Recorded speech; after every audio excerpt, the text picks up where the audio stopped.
Hey, it's Mike. I'm back, and I'm ready. I'm ready to go. What do we got? We got fake human.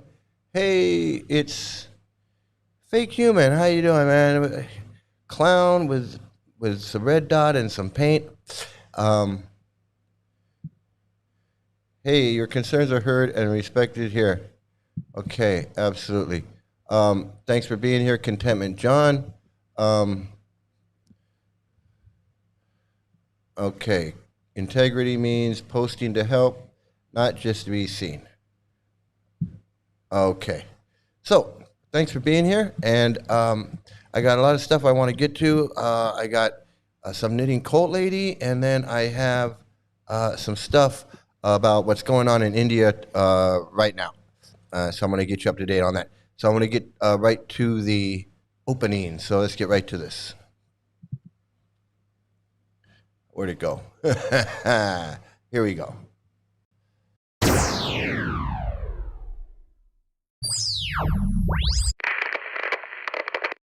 Hello? Hello.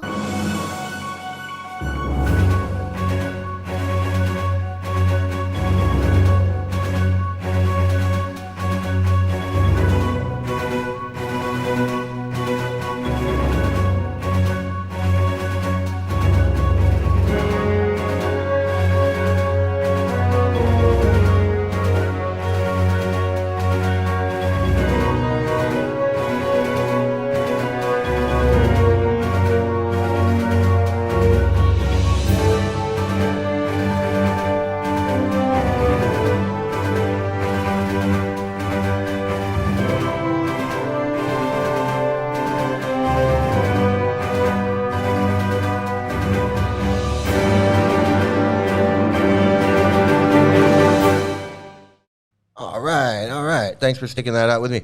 Yeah, running after that kiwi. Yeah, fake human. Swami running after that kiwi. And Prabhu Nuts. Morning, good evening, good afternoon, whatever it is. Absolutely. Glad you're here. Glad you made it. So, first thing I want to get into real quick is knitting cult lady. She's got a great video, and I wanted to share this. So let me get right into that, and then I'm going to get into what I want about this these super Hindus. So first, I want to get to knitting cult lady. Let me see. Today for Devotions with Daniela, we are reading about the power of language in cults and with tyrants from the second book of Daniela, The Culting of America. This is thought-stopping cliches, the phrases that keep you in line. Ever notice how certain phrases shut down conversations before they even start? That's thought-stopping language in action. High control groups love these verbal shortcuts because they provide easy, comforting answers. They keep people from thinking too hard about what's really going on. Thought-terminating cliche is a term coined by psychologist Robert J. Lifton in his 1961 book, Thought Reform and the Psychology of Totalism, a study of brainwashing in China. Also known as semantic stop signs and thought stoppers, these thought-stopping cliches make complex issues seem clear by replacing discomfort with simple, easy-to-swallow solutions. Over time, they become automatic. Why analyze something critically when the answer is already right there in a neat little slogan? It is an effortless way for leaders to maintain control without actually having to engage. We hear it all the time in politics. If you're not with us, you're against us. Eliminates any room for nuance or discussion, with the added benefit of supporting an us versus them mindset. The market will sort itself out, shuts down any discussion on economic inequalities or regulation. And of course, any information that does not conform to your worldview is fake news. In the U.S. Army, just drink the Kool-Aid is a go-to phrase for justifying actions everyone knows are ridiculous, but will follow through with anyway. Mainstream religions have thought-stopping cliches built into them. God works in mysterious ways, shuts down any questioning of doctrine or suffering. Just have faith encourages unquestioning belief, and everything happens for a reason prevents deeper discussions of cause and effect or injustice. A popular saying in American Buddhist circles and the adjacent self-help worlds that borrow heavily in the form of McMindfulness is we choose how we respond to pain, implying that suffering is always a choice, which sounds empowering but ignores the realities of trauma response, mental health issues, and neurodivergence. In the self-help and coaching worlds, thought-stopping cliches disguise scams as success stories. Phrases like, if you can dream it, you can do it.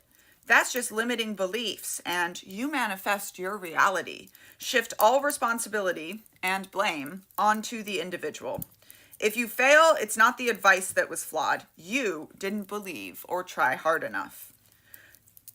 As Unification Church survivor Jen Kiaba explains in a post titled Toxic Positivity and the Thought Terminating Cliche, these techniques suppress critical thinking by quelling cognitive dissonance when encountering contradictory information. Yes. So as as she's saying that, I went through. There was like so many of, and it becomes so natural to say the thought stopping cliches to yourself, or to as a Hare Krishna, we're saying it constantly. We're saying it all day long to everybody. I mean, it's just like, that's just all we're saying. Everything you're saying. Travis, good to see you. Jenna Morton, good to see you here. Glad you made it. I'm getting old. I don't want to forget what I was saying. So just off the top of my head, and I've been out for 14 years, but off the top of my head, I came up with a bunch of them. Just as she was saying them, it's all karma. It's all karma, Prabhu. Getting the mercy. You're getting the mercy. Anything bad happens, you get mercy. Not surrendered. Not surrendered, Prabhu. It's mundane. It's mundane. It's mundane. It's mundane. It's Maya. It's Kali Yuga. It's Krishna's mercy. It's Krishna's mercy no matter what. If something good happens, something bad happens, it's Krishna's mercy. And all of these things, just stop thinking about what happened. You don't have to think about it. Because once one of these cliches is said, what else is there to say? Because Prabhupada said this. Prabhupada's teaching this in his books. It's Krishna's mercy. Chant more. He's got to chant more. It's just chant more. You got to get engaged in service. You're not engaged. I need more engagement. You got to get more engagement, Prabhu. You got to get more engagement, more service. Ask for more service. And that's just Prajalpa. And we don't talk Prajalpa. You're talking Prajalpa. It's Prajalpa. And that's like 10 things just off at the top of my head. And there's a bunch more. I know there's a bunch more. If you can think of some more, then put them in the comments and I'll read them, because that was just me just while she was talking. And she's talking about stopping cliches, and God works in mysterious ways or whatever. And we say this all day long. When we're Hare Krishnas, we're saying this all day long. It's all karma. Yeah, I'm getting the mercy. Yeah, I just got to get more surrendered. Yeah. Well, I'm going to chant more. Yeah, it's Kali Yuga. Yeah, we're just constantly going on back and forth with this bullshit. Constantly going back and forth with each other, just saying bullshit. But it's like, hey, bullshit. Oh, really? Well, bullshit. Oh, yeah. Oh, really? Bullshit? Well, bullshit. Okay, Prabhu. Well, bullshit. That's like that's what we're doing all day long. That's it. I just read 1974 where Prabhupada ordered that Gurukulas be moved out of the USA and opened in India, because in India they wouldn't consider Gurukula life abusive as they would in the Malacha West. Well, yeah, they were getting criticism and getting flack or what. It wasn't going as good. It wasn't going as good as he thought it was, I think. And he said, we can move. There's a conversation. There's a couple where he said, let's just move it. Just move it to India. Then we can smack them. We can smack them around. We can snatch them off the streets and put the kids. I mean, love McMindfulness. My Zen friends are just that. Mindful. Yeah, she's really good. She's really good. Hey, Eliana, good to see you. Glad to see you here, my top-notch moderator. Yeah, similarly, Prabhu. Yeah, yeah, it's Kali Yuga. We should chant 64 rounds of bullshit. It does nothing for anyone, and is a waste of time. And when you're not getting the mercy, you're like, well, chant. You got to chant more. Yeah, but I'm already chanting. I'm already chanting a lot. I'm doing everything I'm supposed to be doing, but I'm not feeling it like a gore heart. Well, you need to giggle. You need to giggle and laugh. Maybe that's what it is. You ever try giggling and laughing when just pretend to be giggling and laughing. Hey, Dahlia Roberts, good to see you here.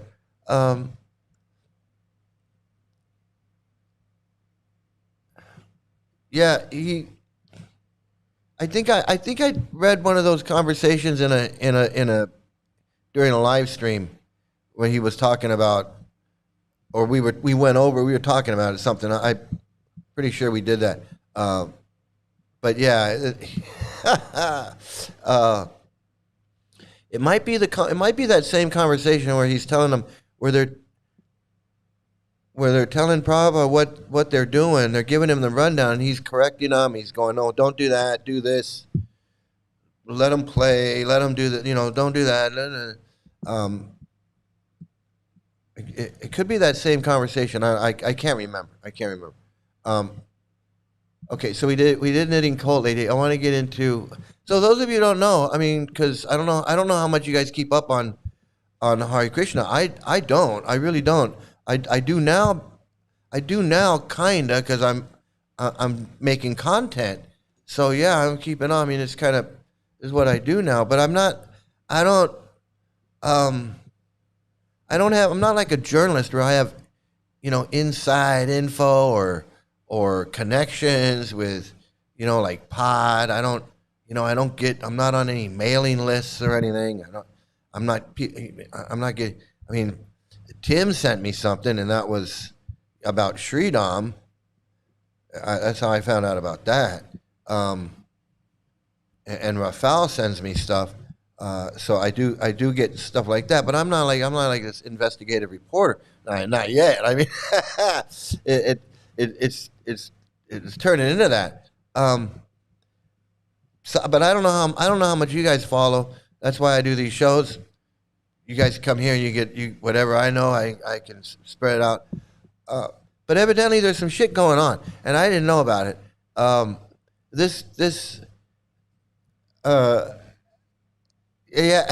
gotta get them. You get that fungus smoothie, the foot fungus smoothie.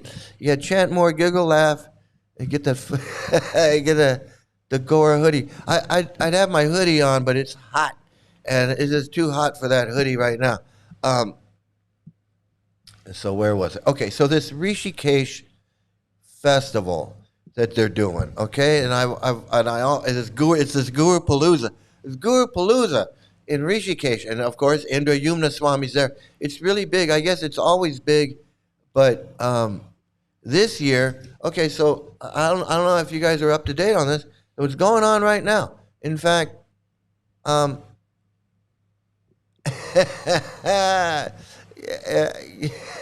any leads? Got any leads, man? Leads? Yeah. Got any leads? So this is what's going on. Let's see if it's still. Oh yeah, it's live. This is live. This is happening live. And let me see.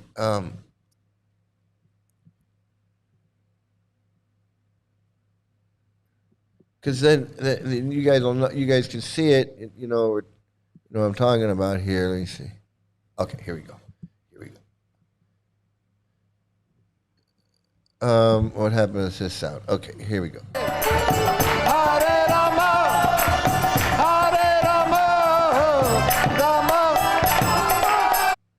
So, and they got,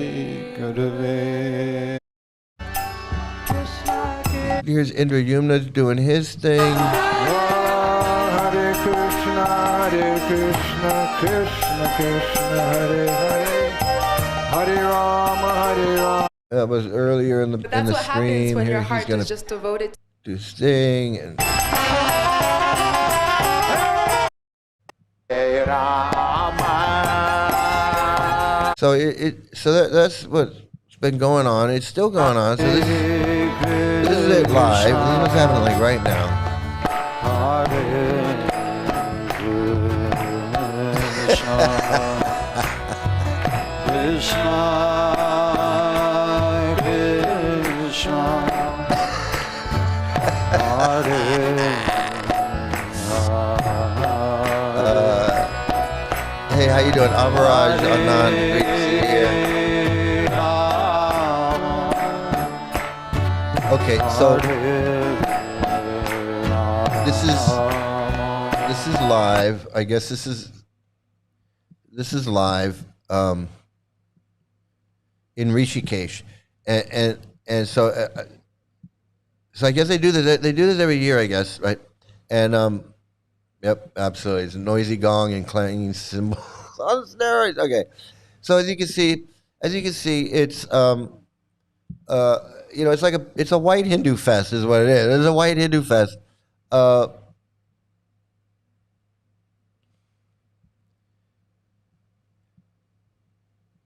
Yeah, I don't know. Is that Prabhupada's Bhagavad Gita? Because I don't know.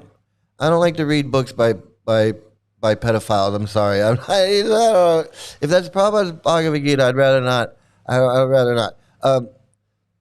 Yeah, it's the Guru Palooza Scampradaya in Rishikesh 2026, 2026 cosplay. It's the cosplaying fair. It's like the Renaissance fair. Okay, so as you can see, it's like a white Hindu. It's a white Hindu get together, and so lo and behold, I don't know. I guess maybe if any of you know what's going on. So lo and behold, they're upset. They're not letting the Hindus in. This is for white Hindus only. This is for this is for their international audience. And so the Indians in Rishikesh wanted to go to the Kirtan Fest. And they got stopped and said, "No, you can't go. This is for this is for this is for white people only. Well, this is for our." Let's take a look. Let me get this going. Ask me now. I am my shift. Oh, don't touch me. Okay, good. So don't touch me. Stay away. I'm asking him. When Indians are trying to come in, you are telling them that we are full. Yeah. But when the foreigners are trying... He is pointing at a board which is saying that we are prioritizing foreigners. And he is proud of that they are prioritizing foreigners. Let's discuss. First read Ask this. me. I'm talking with Ask you. me. So Ask me now. I am my shift. Oh, don't touch me. Okay, good. So don't touch me. Stay away. I'm asking him. No. Now my shift. So you can speak with me. Okay, I'm Let's go. speaking with you. I'm So there you go, right there. Super white Hindu in action. Henry Resnick translation. I will not post anymore. Well, no, you just got to understand. You got to understand what we're doing, man. We're not here to read Bhagavad Gita quotes and read Bhagavad Gita verses. That's not what we're here for. I mean, I appreciate you being here and everything, but I mean, that's not. I'm not here to read, to hear what Prabhupada or Harvard dumbass Goswami's got to say about something. Like, as a rebuttal or as a anything. I appreciate you wanting to contribute.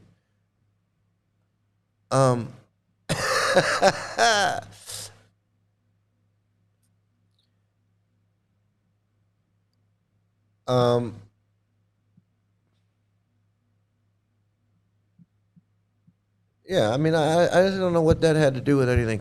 I mean, seriously, I just don't. I just don't. And what it does is it's just more white, super white Hindu. And like, who's Harvard dumbass Goswami to translate? I mean, who does he think he is? He's just another one. This is another super white Hindu. And you notice, I'm gonna tell you right now, they don't want these guys in there because they can't scam them. They're not. They're like, we didn't come here to Rishikesh, so all you Indians can come in here to our Kirtan Fest. We came here to scam all these white people up here, and now you Indians want to come in here, and we can't scam you. And so they're like, hey, no, you can't come in. White people, its priority is international. We're prioritizing our international people. And the Indians are like, wait a minute. This is India. You want to do Kirtan? You want to have a Kirtan Fest in Rishikesh, and you want to exclude Indians?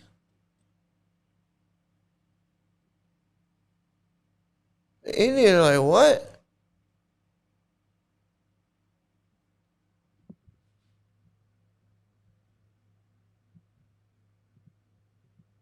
I mean, now tell me this isn't, right off the bat, you can tell me this isn't some racist shit? And I know it's not really racist. It is racist because they're targeting the Indians, the real Hindus, because they know they can't scam them. It's harder for them to scam them, and they're not there to scam. They're there. They did all of that work so they can scam all those hippies and those yoga people and all of that in Rishikesh, and they can put on their little Hare Krishna festival and call it a Kirtan Fest. And the Indians show up, and they're like, no, wait, you're taking up all your, no. And so the Indians are like, wait a minute. And I get it. I totally get it, because I know what a scam it is. I know it's a fucking scam. You gotta convince me. You gotta convince me. You gotta convince me. I already know.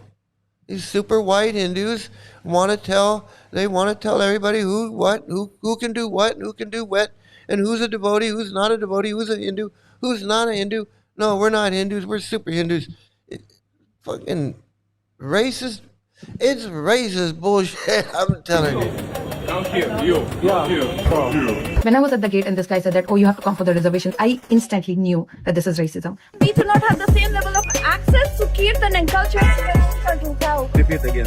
Can you not read? Same information last week. Here. We have a right to decline entry when it's needed. Yes. Yes. Does that work? It's a welcome back. It's a welcome back. Come here, you. When I was at the gate and this guy said that, oh, you have to come for the reservation, I instantly. The arrogance, the arrogance of these white, super white Hindus that think that they can just march into India, like the British, they can just march into India and just tell the Indians what they can and can't do in their country. And we're going to have a festival, and we're going to deny you entry. Because we have the right, it says right there, we have the right to be assholes. And we can deny entry to real Hindus, and we can only allow our super Hindus in.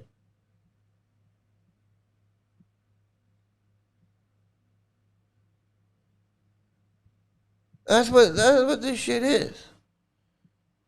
And so let's see, what we got another one here. Yeah, I got another. I guess on TikTok, this shit's blowing up on India TikTok. I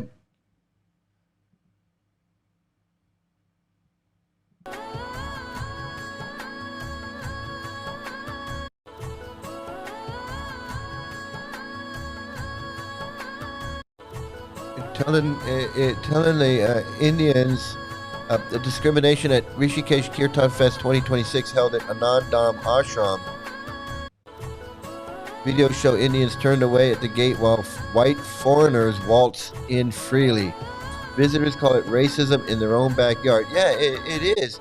It absolutely is. I mean, what else do you call it? What else do you call it?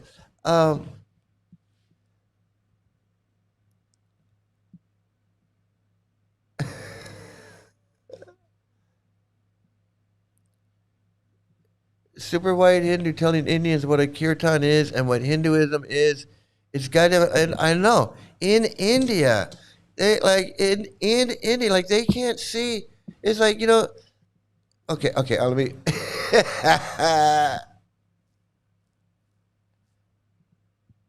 Yeah, well, but it's India. It's India. It's not. It's India, and they can keep. It's a temple. They can keep people out if they want. You know, there's a lot of mosques and different church temples that you can't just go in there. Like Mormon temple, you don't see people getting pissed off because Mormons won't let you in their temple. You got to be a Mormon to go in there. You can't go in there. But who are these white people? These white people are not Hindus. They're ISKCON. They're just cosplaying. They're not Hindus. That's like me, like I said, that's like me going to Jerusalem and dressing up like a rabbi and walking around going, no, I'm a rabbi. They go, no, you're not. You're just dressed up like one. I go, no, really, I am. I mean, you know, just ask me. You know, ask me anything about Hanukkah or Passover. You know, I know everything about Passover. I know all the stories. I studied the stories. I know the stories. You know, look at me. I'm dressed. I mean, come on. What are you gonna be racist and say I can't be Jewish because I wasn't born? What? Would you have some kind of rule? They say, yeah, we have some kind of rule. You can't. You're not Jewish. Sorry, that's how it works. Yeah, you're not Jewish. Now, if you want to become Jewish, there's a process. There's a process for becoming Jewish. It's called converting. It's like if you want to become Catholic, you want to convert. You're not Catholic, you want to become Catholic. There's a process in order for you to call yourself Catholic or to be part of the Catholic Church.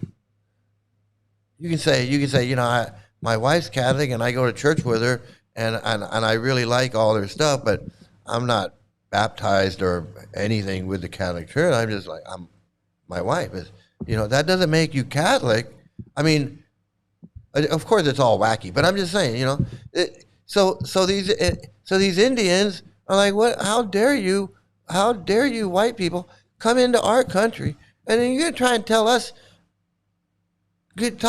about we're not Hindu enough to come into your Kirtan festival in our country? Like you wouldn't, you know, like who are you? I mean, I seriously, I just can't get over it. Who are you?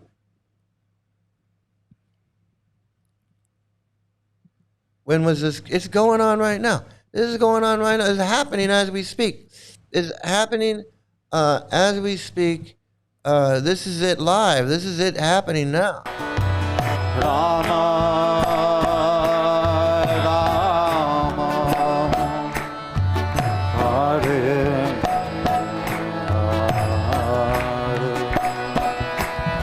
I mean, isn't that racism against white people? If there's a Jagannath temple and you got to be a Hindu to go in there, and you're not a Hindu, and the guy at the temple says, you're not Hindu, you don't look Hindu, and you go, no, I got the tilak on, I got the neck beads, and you know, I got a shaved head and a sika, and I got wearing a dhoti, and I chant 64 rounds a day. What do you mean I'm not Hindu? The guy at the gate goes, you're not Hindu. You're cosplaying. You're not coming in. you're not going in because you're not Hindu. At that moment, he decides. At that moment, he decides that he's the guy.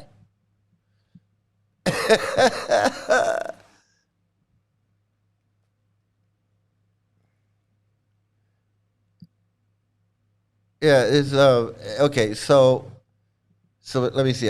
So we did that. We did that guy. We did. So okay. So guess who pops up? So guess who pops up and wants to say this? Guess who wants to pop up and give his 2 cents? Guess who wants to give his 2 cents? It's Mr. Racism himself. It's Mr. Racism himself. He's got something to say. And of course, he doesn't know what he. So, is Indradyumna Swami and his crew of Kirtan festivals in Rishikesh being racist? Being racist? Ask me now. I am my sheep. Don't touch me. Okay, good. Yes, they are being racist. They are being racist, dude. What else do you call it?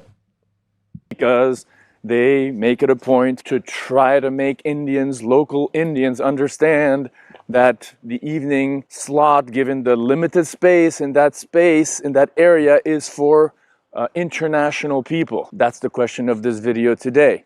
Come to me.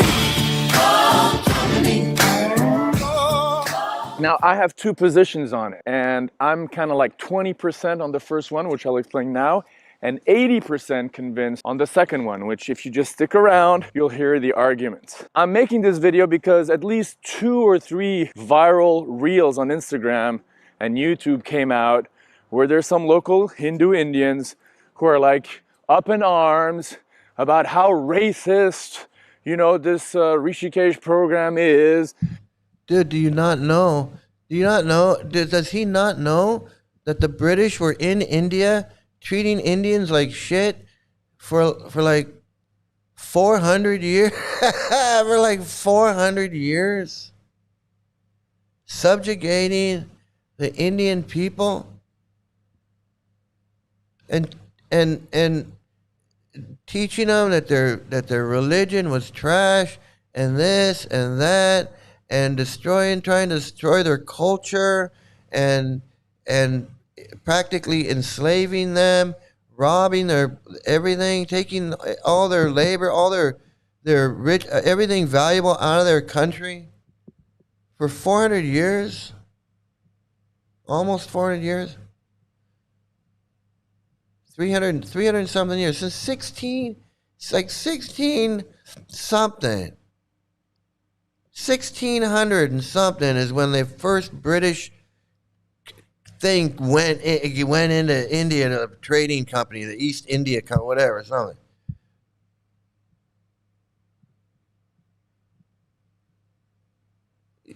Indians have that's a long fucking time that Indians have had to look at white people running shit and treating them like friggin' shit.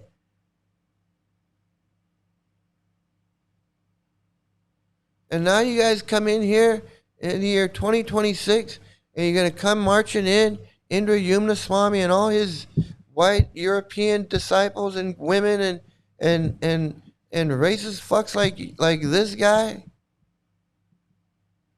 And where'd he go? That friggin' guy.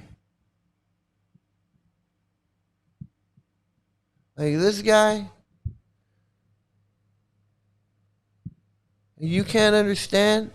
You can't understand why they get pissed off when you're like telling them, no, you can't. You're not white enough to be a Hindu in your own country. Friggin', and then I want to go back here because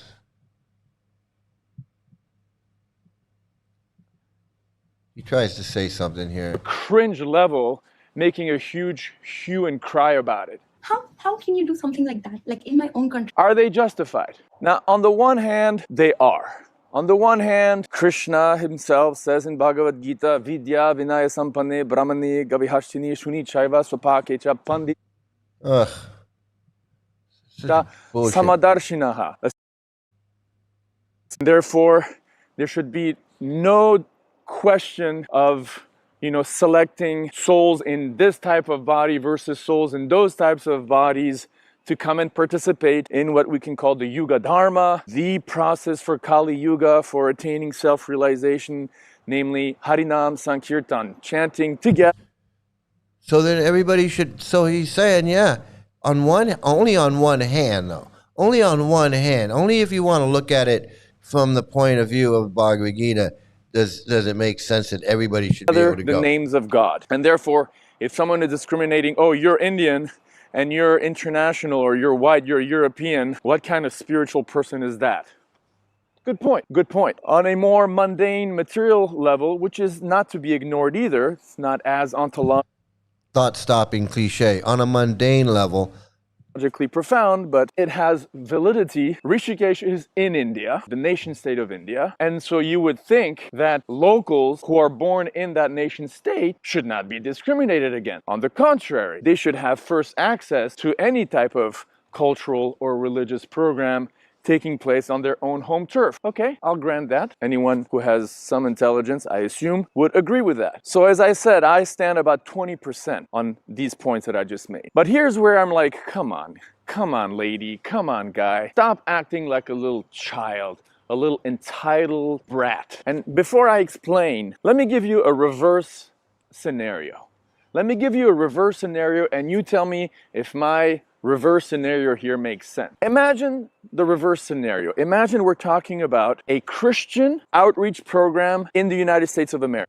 okay, you can't compare, you cannot compare India with the United States. First of all, the United States is not a Christian nation. The United States is a melting pot.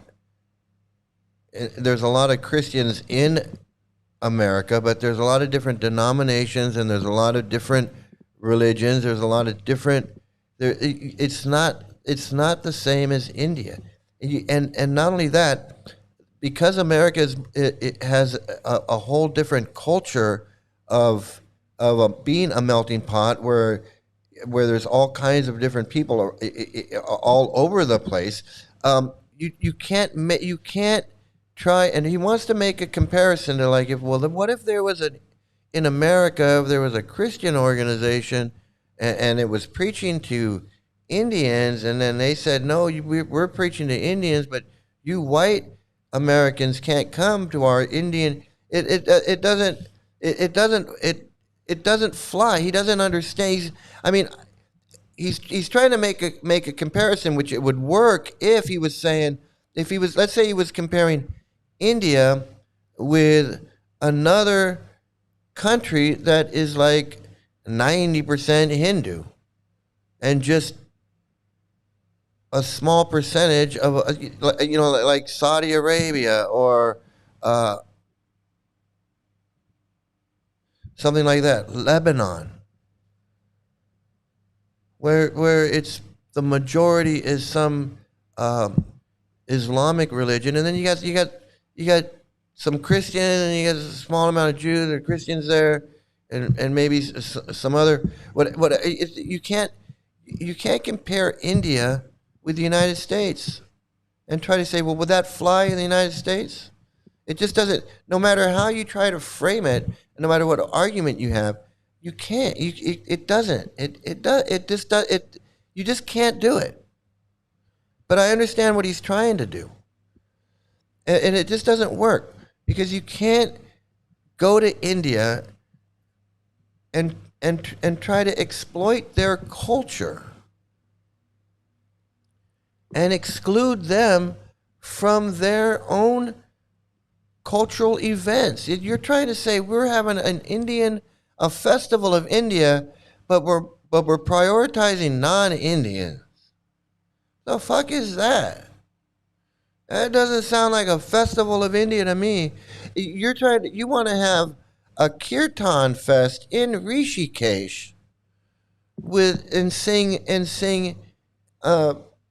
and sing these prayers, these Hindu Vaishnav songs, and playing Hindu Vaishnav instruments, but you want to exclude non-white Hindu, super Hindus from your event, and you can't see how Indians are like, that's racist?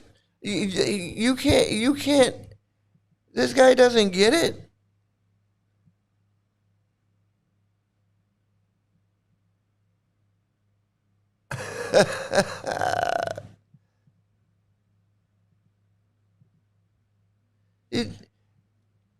And he wants to say, well, what if it was in the United States? People in the United States do all kinds of shit. We got all kinds of rights, religious rights, and all kinds of different things. And you can't make the comparison. I mean, you could, but it's not the comparison that he's trying to make. Because he's trying to make a comparison to something that says, no, this is right. It's right for us white people. He's trying to say, it's right. I mean, think about it. He's trying to say, no, it's right for us to come into, us white people, to come into India, into your Rishikesh, your holy town, your holy city, where it's a tourist mecca for international tourists, for us to come in, exploit them, exploit your culture, exploit them, but we're not going to let. Okay, you want to make a comparison? Let's do this. Let's say a bunch of Americans went to England, went to London, went to England, and said, we're going to put on a Renaissance fair, and we're all going to dress up like it's medieval England, and we're going to sing medieval England songs, and we're going to dress up like medieval England, and we're going to all talk like we're from medieval England. But you know what? None of you English people can come, because this is just for all non-English people. We want all non-English people to come to our Renaissance fair and pretend they're in England with us. But we're totally comfortable saying, you guys can't come. Make that comparison. That's a better comparison. And it's not a Renaissance fair. This is their religion. This is their culture. That you're just like, this is their culture that you want to just exploit. You're already exploiting it. Now, not only are you exploiting it, now you want to be racist towards the people whose religion you're exploiting. I mean, come on. I mean, that's what it is. It's like, we're going to steal your culture and your religion, and then we're going to tell you you can't come to the party. America. Now remember, America has, a minority Muslim, a minority Jewish, a minority Hindu, a minority Native American, pockets of XYZ religion. But by far, the main religion. He's so racist that I just can't get over how racist and friggin' just non-spiritual this guy is. I really can't get over it. It's the man in the video is Krishna West. He's like one of the top. He calls himself His Grace Chandrasekhar Das something Adhikari, or I don't know. This guy is This guy is another Gora Hari. He's delusional. This guy is totally 100% delusional. America is Christianity, Protestant Christianity to be precise. Just like Hinduism, and we would hope for all times to be, or Sanatan Dharma, because if Hinduism becomes political and racist, and that's why I'm like, seriously? You're going to start talking about racism when you guys are so racist among yourselves? But I'll deal with that in a few minutes. If you see the super Hindu, the super Hinduism, the super Hindu-ness, I'll deal with that in a minute. How dare you Hindus talk shit about us racist white people when you guys are the really racist ones? I mean, you're so racist with yourselves, and I'll deal with that in a minute. because I'm super Hindu and I got a lot to say about you ordinary Hindus. I'm gonna rip you guys a new one in a second. As soon as I'm done, I'll get to that in a second. Spare me. So imagine America, and you've got Indians. Spare me. The condescending, the condescension, the xenophobia, the racism, just the holier than thou. I can be a Hare Krishna and I don't have to dress up like you do. Yeah, exactly. Delusions on steroids. This guy is the epitome of how this cult turns you into an a-hole. He's dressed like a carmy. His whole thing that's his whole thing is I don't have to dress like a Hare Krishna to be an a-hole. I can be a class a-hole and I don't even have to put on a dhoti. I can do it in my street clothes. That's his whole thing. From India, who have converted to Christianity, okay? And they're coming to America.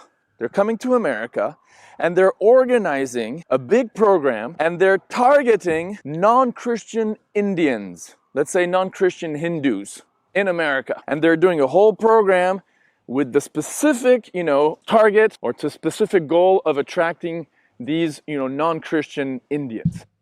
Yeah, he's saying a target. They're targeting. They want to scam because they want to scam a certain demographic. They want to scam these people in Rishikesh that are there to go to yoga, that are there on a backpacking tour, that are there to smoke hash or do whatever they're doing, to just hang out and play guitar on the beach by the side of the river, or have a bong lassi on a rooftop bar and hang out, and they're after those people. They're not after the Indians that come there to the holy river Ganges to get some water and visit the temples there and pray and offer respects and participate like that. And the Indian tourists that flock there. No, they want the white hippies that are there and don't know what's going on, and they can sucker them in. And he's saying, yeah, what if the Hindus came, the Christian Hindus came to America and they set up a program to scam non-Christian Hindus, and that's what he's trying to say. That's what he's saying. And assuming, let's say I was a Christian, an American, which, at least I'm American, coming from a Christian background, I wouldn't be making a big hue and cry. I wouldn't be like, oh, this is my country. Like, this is my religion. Why can't you let me in? He knows good and well. He knows good and well right now, in America right now, it is totally racist and divided. And if there's some kind of a black event, white people are out there going, why you got a black event? And if there's a white event, I don't know who would put on a white, but they do. They put on these, like KKK or Nazi rally or whatever. He doesn't. Everything is very divided in that you can't. And America is it's not a country like India, where India is. Hindus don't go in the mosques. Muslims and Islam, they don't go in the temples. It's not like here. It's not like that in India. The guys.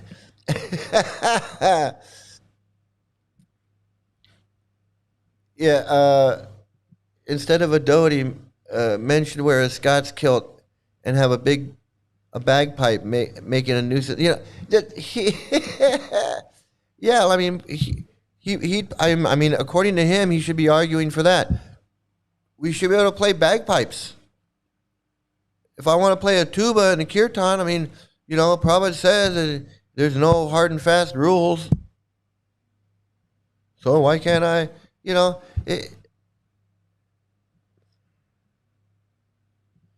They need the good rice to build more crowd. It's all about the money, and they know they're not getting any money out of these Indians.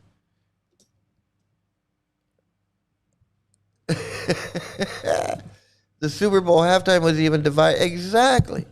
Exactly. And if one side said you can't come in this side and the other side, they'd freak out. They say, this is America, you gotta let us in.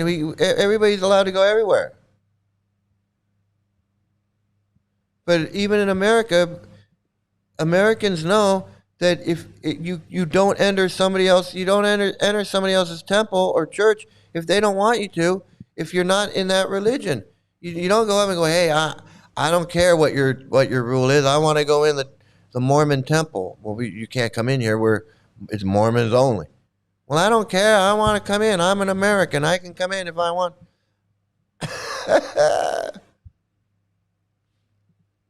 At least Westerners are contributing to their country. Westerners are buying things.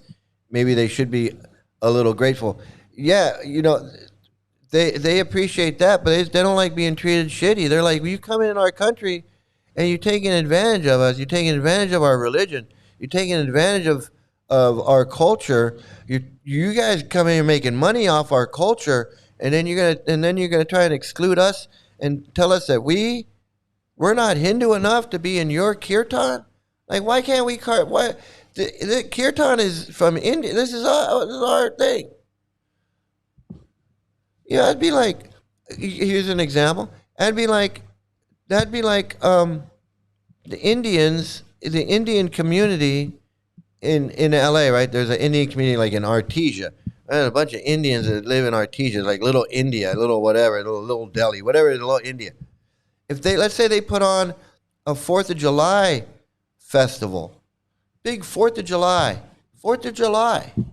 we're going to have fireworks, Declaration of Independence, apple pie, we're going to have a rodeo, we're going to have country music, and we're going to have everything American. You had hot dogs and hamburgers, and we're going to play baseball, and we're going to do everything American. But you know what? No Americans. This is only for Indians.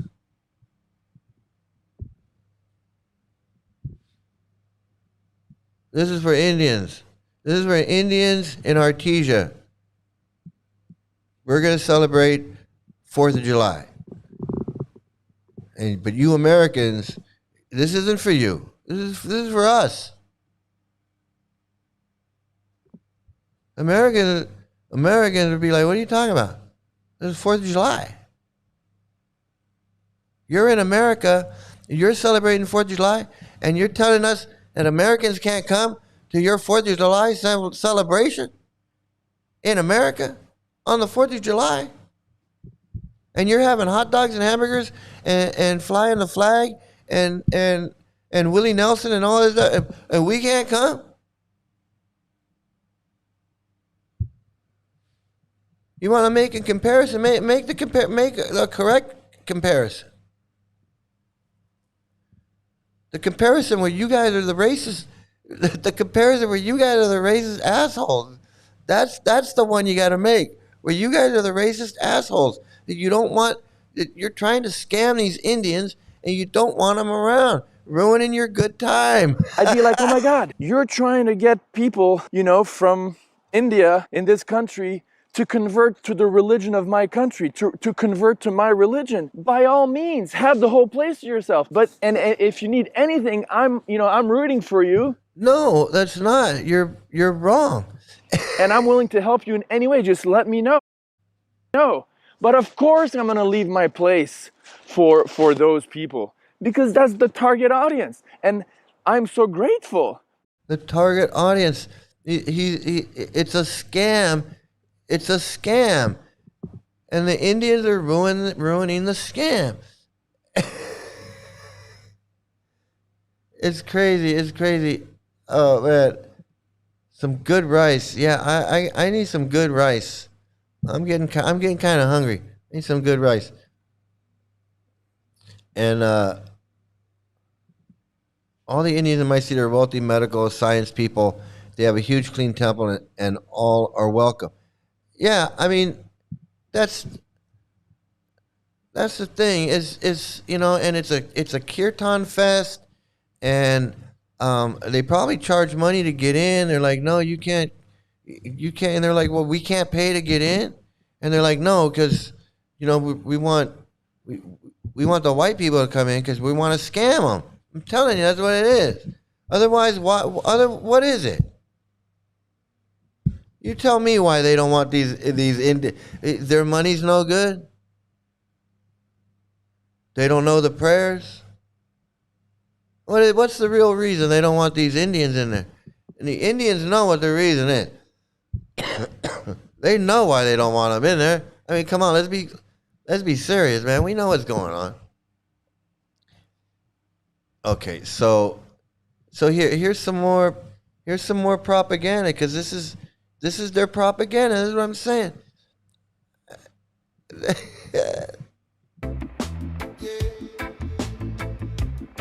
Slow it down. Feel the heartbeat of the spiritual sky. The golden moon is rising. Wake up, sleeping soul. In the shadows of Kali Yuga, when the hearts them grow cold, a secret was whispered, a prophecy of old. Two divine forms melting down into. See, and that it looks exactly like what I'm saying. We got white people to scam. We don't have time for you Indians. Yeah, you can help us scam like this little boy. You can get on stage and play and help us scam, but the audience, the audience is we're working on these white people. We're working on these white people, man.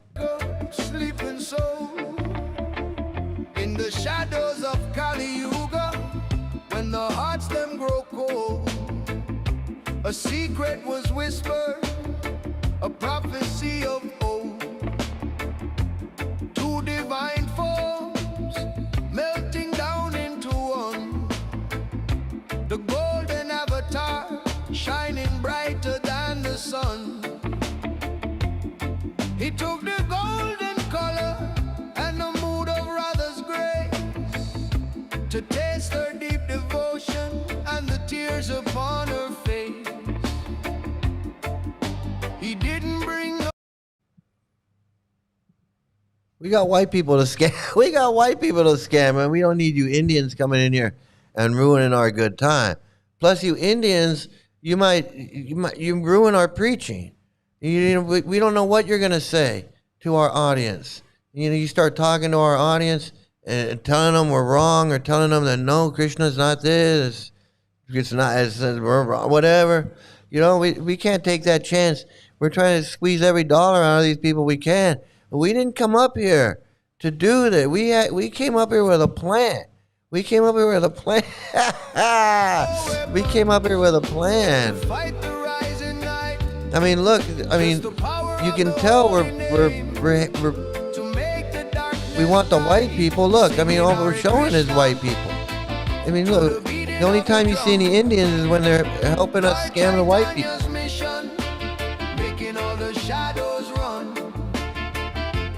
I mean, obviously, we have no problem appropriating their culture, their religion. We dress like them, we act like them, we dance like them, we sing like them, and we travel around like them, and we preach like them, but we just don't want them around. We want to put on our own. Can you just leave us alone? Can you just leave us alone? Let us get back. Can we get back to being our white super Hindus and just leave us alone? Just leave us alone. I mean, we weren't expecting all this problem. We weren't expecting all this problem. I mean, come on, we've been doing this for years and nobody's given us nobody said anything.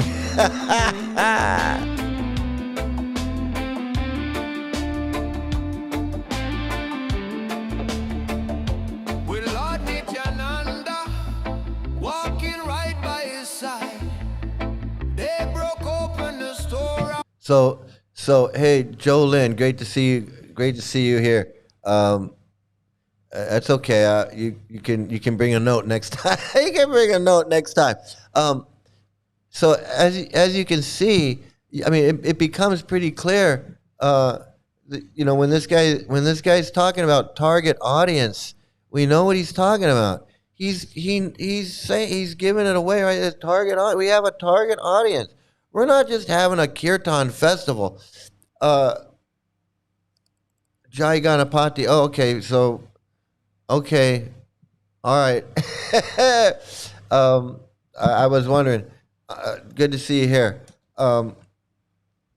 So you can see, I forgot what I was saying.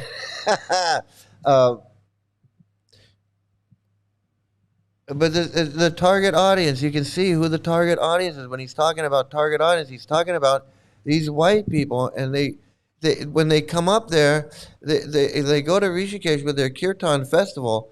They don't want. It's not like we're just here to have Kirtan and it's a festival and everybody's come sing, come join us, and we're holy people. No, this is Guru Palooza. This is, you pay to get in. You get in, and once you're in, you gotta buy. You're gonna buy merch, and you're gonna buy this and that, and probably donate. Hit them up for donations and books. And they don't. I mean, I know this is not. They're not doing this out of the goodness of their heart. This is a whole friggin' It's a whole thing they're going through to do that. And they have a target audience, and they're not going to jeopardize one dime. They're not going to. They're not going to jeopardize one dime with letting that Indian girl come in or the Indian guy come in when they know that they're not going to be able to scam that guy. I want to we only so many people can fit in our thing. And you guys coming in here is messing up our scam. I'm telling you. I'm telling you. As soon as I fit, they're like, oh, Indians, immediately. I said, yeah, because they don't want the Indians in there screwing up their scam. And sure enough, hey, Contentment John. Yeah, it's always good to see so many people in here. You're talking about all these people? These people are scammed. These people are being scammed. And it's called cosplay. It's called cosplay. These people are being scammed, and it's. Let the mercy flow wide, freely giving out the nectar to the high and to the low, planting seeds of bhakti everywhere the wind blows. Yeah, and that's, and of course. Contentment John, nice to see so many smiling faces. Yeah, I'm sure for you it is nice to see so many smiling faces, because then you don't have to think about all the painful, all the people that experience a lot of pain and harm and discomfort and weren't smiling. Like the kid that got his teeth knocked out and he couldn't smile for 51 years or however many years. He didn't like to smile because he didn't have two front teeth that some psychopathic guru knocked out of his face when he was 7 years old. So when I see these people and I know that they're getting scammed, I don't see them as smiling faces, happy. I know they're getting scammed. Every one of these people is getting scammed. That's what I think of when I see them. They're delusional, they're insane, and they're getting scammed. That's what I think. I'm not happy to see these people smiling. Fuck that.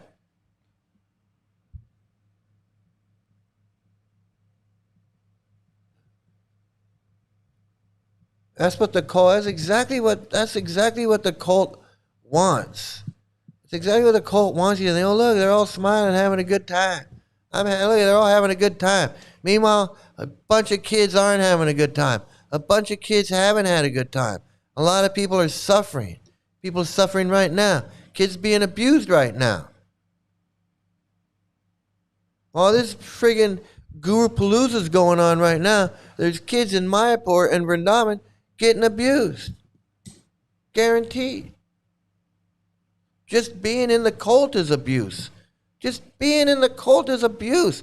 Isn't that bad enough for you, John?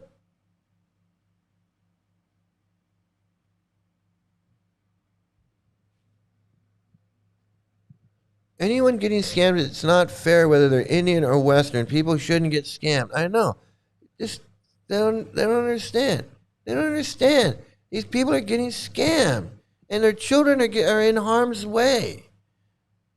And these cult members, all they can think about is, well, if those people are having a good time, how do you know they're having a good time? Wasting their lives. They're not going to be having a good time when they wake up, figure out they wasted 20, 30 years of their lives, 40, 50 years of like this guy, like these people. Smiling and laughing now. Smiling and laughing now. But when they realize they've been scammed by some goddamn pedo freak guru, some Harvard dumbass Goswami, some Keshava Bharati or Rameshwar or Bhavananda, someone like that, when they realize they've been worshiping that person, saying prayers to some scumbag, and what they got to go through in their life when they have that realization, well, we don't want to think about that. We don't want to think about that. We don't want to think about these people and what's going to happen when they realize they've been scammed. Oh yeah, they're smiling now. Smiling and laughing. Look, it's smiling, little kid laughing, smiling. Oh, it's fun. Look at her all having a good time. She's having a good time. Look at her having a good time. Having a good time till their daughter comes up and goes, hey, so-and-so's been touching me. I don't like Raj Bihari Das.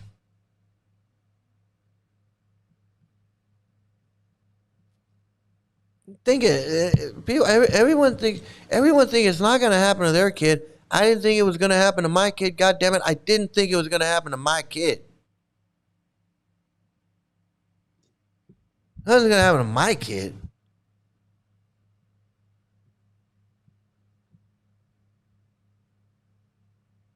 I'm right there. How the fuck is anything going to happen to my kid? I'm right there. It's not like halfway around the world in Mayapur, some psycho Swami.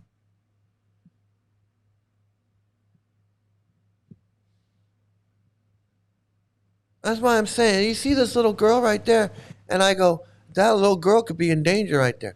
That little girl could be in danger. These women could be being abused. That could be Rupa Manjari right there. Because that's what Rupa Manjari looked like every time I saw her at the Rath Yatra. She's smiling, dressed up, laughing and joking, dancing around with flowers in her hair. And she comes out and says, hey, you know what? This guy was friggin' raping me every friggin' chance he got. Beating me, raping me.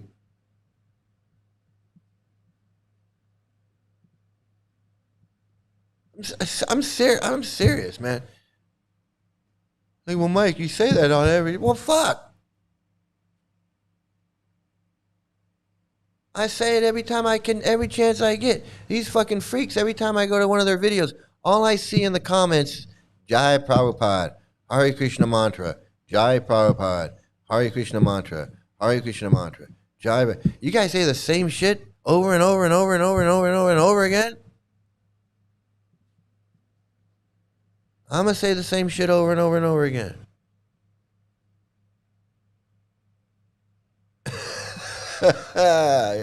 You know? Justice for little girls. Everybody thinks it's not going to happen to them. Everybody thinks it's not going to happen to them.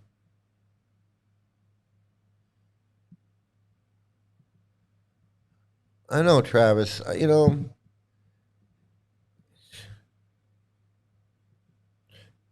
this festival preaching is such a bait and switch. They make it seem so lighthearted and fun, but it is so dark once you truly commit to the cult. I know, it is. Yeah, absolutely. That's what I'm saying. So many people walk into the temple, they get a book, they go to the Roth Yatra, they get a book, and they're like, wow, this is great. And they get a book and they read it, and they get to the part where it says, seek a spiritual master, or, the temple community. That's why I created this International Society for Krishna Consciousness, to provide a place where this Krishna consciousness can be practiced, and everybody can live in a house I built a house and you get this idea, and you go, well, I'm going to go down to the temple, see what's down there. The Roth Yatra was so much fun. I'm going to go, and you go down to the temple, and there's flowers and incense and bells and ringing and ching-chingy and bumpity-bump and all of that, and you think, wow, this is great. And that's the best time you're going to have. That is the best experience you're going to have, because ever said that's straight downhill from there. From there on, it is straight downhill. Because as soon as you start chanting, well, it's offensive, and you're making offense, and you got to avoid the 10 offenses, and then you got to follow the regular principles, and you got 4 regular principles, and 10 offenses, and 26 qualities of a devotee, and 3 modes of material nature, and all of this shit is piled on top of shit, piled on top of shit.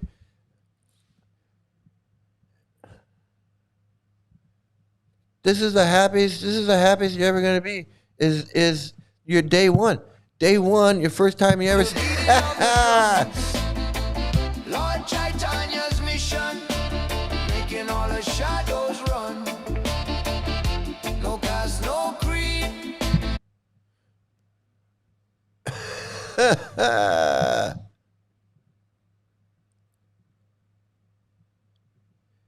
didn't think it would happen to me either. ISKCON is no joke. Disgusting pieces of shit and psycho ass. Yeah, exactly. And I'm going to tell you this too.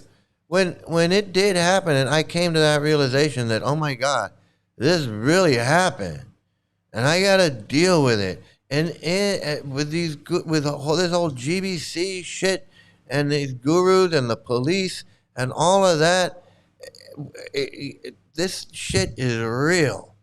And then I had to deal with, well, they stick up for these guys, and I was wrong for going to the police and all of this other stuff.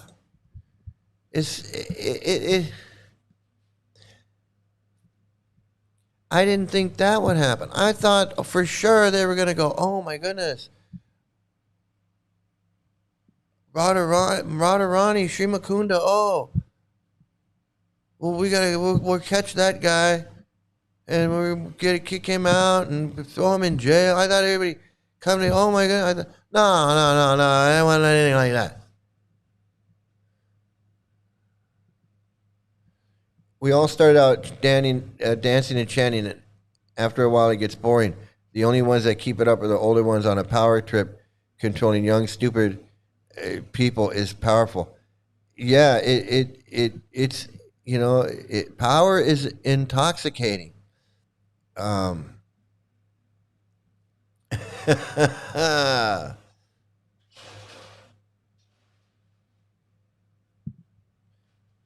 Johnny Harrison is Kripamoya Das' daughter. Oh, was she in the video or something? I didn't. Johnny Harrison in the last clip. Oh, okay.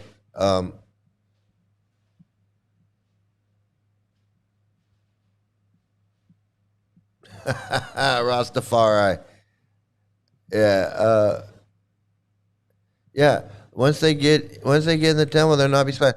I mean, I've shown so many videos of these guys on the bus in Europe, in India. These guys in the bus, these guys in these ashrams, these guys on the you go visiting temples, and none of them are happy. I mean, I was happier when I was happy in India because I wasn't on a thing like that. I was doing the tourist thing. It was exciting and fun, and I was happy. But these guys are miserable, and India can be miserable. So let me tell you. But these guys on the bus and on the train and all of that, they're not happy. These guys eating off the floor, sitting there eating that khichdi and whatever, and and they don't look happy. They look miserable. You know, and then you see these montages doing these videos on YouTube, and they all look miserable. And they don't look happy. They definitely don't. They don't look like this. Right? They don't look like this. They don't look like that. Even that girl from New Zealand, she looked like that on day one. Day one, happiest day of all. She documented the whole thing. Happiest day, the happiest day was day one. She's doing cartwheels, she's flipping around like, I'm a Hare Krishna now, woo! And she's totally ecstatic making her video. And then like day three, she's like, she looked like noodles. Gora Hari's noodle, that's what she looked like. Man, it's crazy. It's crazy. I want to check out a little bit more of this.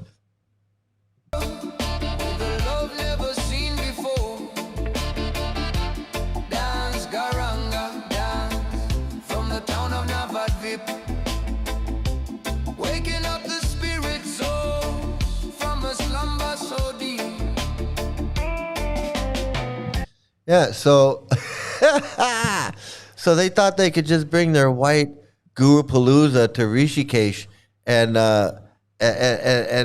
they were gonna and everything was gonna be okay, you know, and it didn't work. It didn't work. They got some pushback. They got some pushback. Yeah, look at that. These clowns. These clowns. Mike fed up today. Any jokes to cheer him up? Yeah, well, you're here now. You're the joke. You're the joke of the day. What guru you worship? What guru you worshiping today? That's the joke.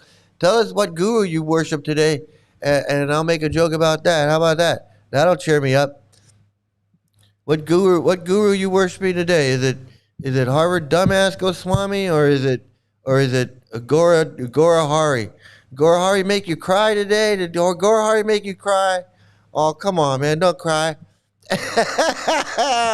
Did Gora Hari make you cry, or did Hridayananda, tell you about the demon head eating the moon? Which one was it today? I don't know.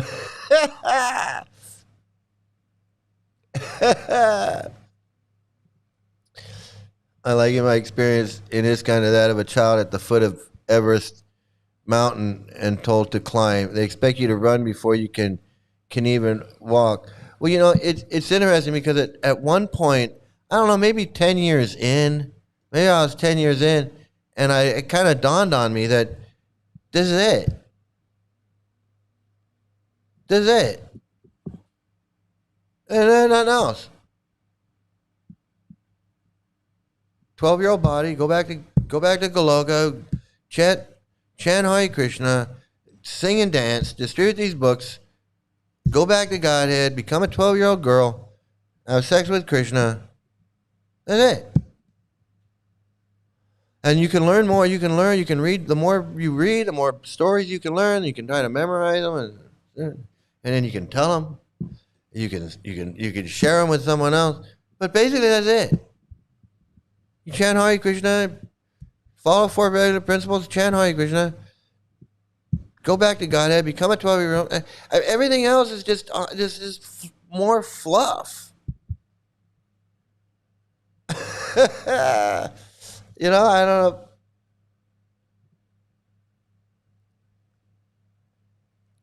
Yeah, I guess you're a Gora Hari. I guess you're a Gora Hari.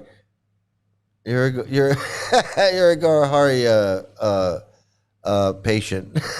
You're a Gora Hari patient. I hope you get some help, though. Really, I do.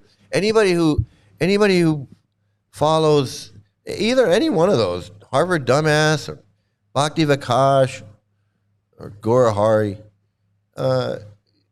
you're mentally ill. You're mentally ill. That's all I can say.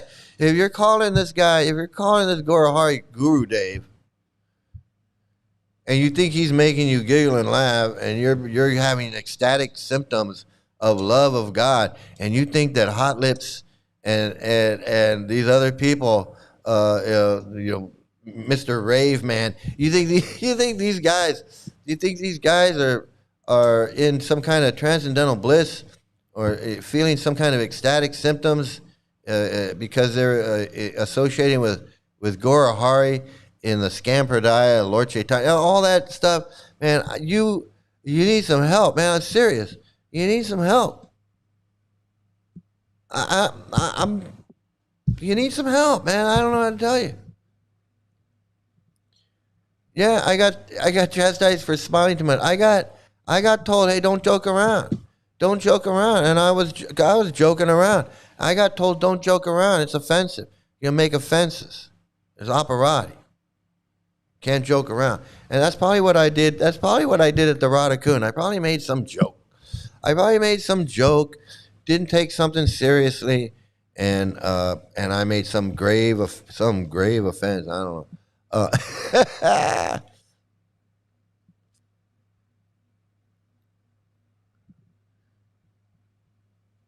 don't know. So I guess Gary's the one. I guess he's the one who goes back and tells the gurus what we're doing here.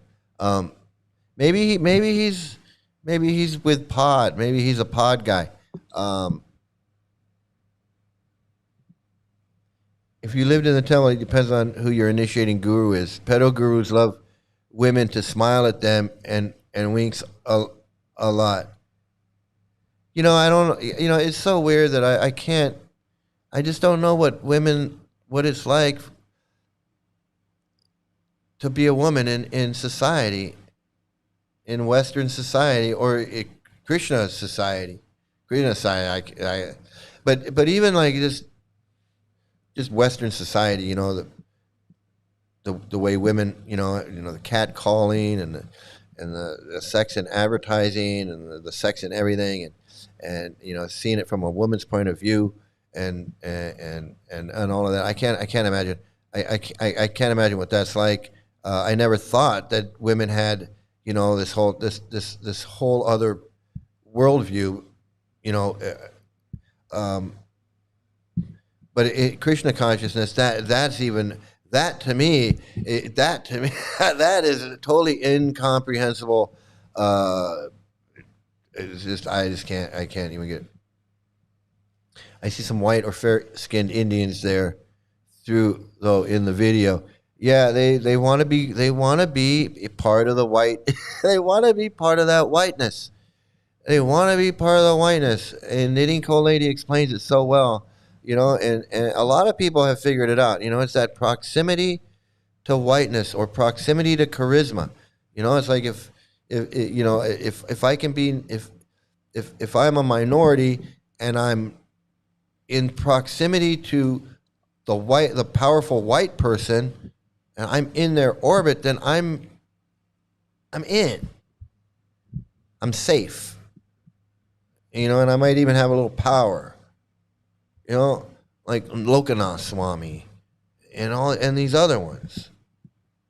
You know, they're working ISKCON. ISKCON's working them.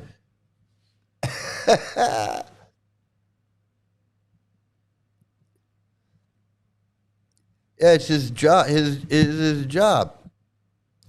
It's his service. It's my service. I'm going to do service. It's my service to go and interrupt Mike and pretend to be, you know, to pretend I'm not a Gora Hari's disciple or whatever. I'm going to pretend I'm not, because I'm not going to say I am. And when they ask, I'm just not going to answer. When Mike asks me, even though Mike is honest about everything in his life, he talks about when he went to Bangkok and he did this, and he talks about when he did that, and he talks about, you know, what happened with his daughter, and he talks about, you know, so many things, and you know, he doesn't have to reveal a lot of things. He reveals everything, but when he asks me who my guru is, I can't even be honest. Even though I think I'm a spiritual, I'm on another level. I think I'm more spiritual than he is, and I look at Mike as being just on this mundane level, and I'm on a spiritual, transcendental level. I can't even be honest with Mike. He asks me who my guru is. I can't even tell him because I'm embarrassed.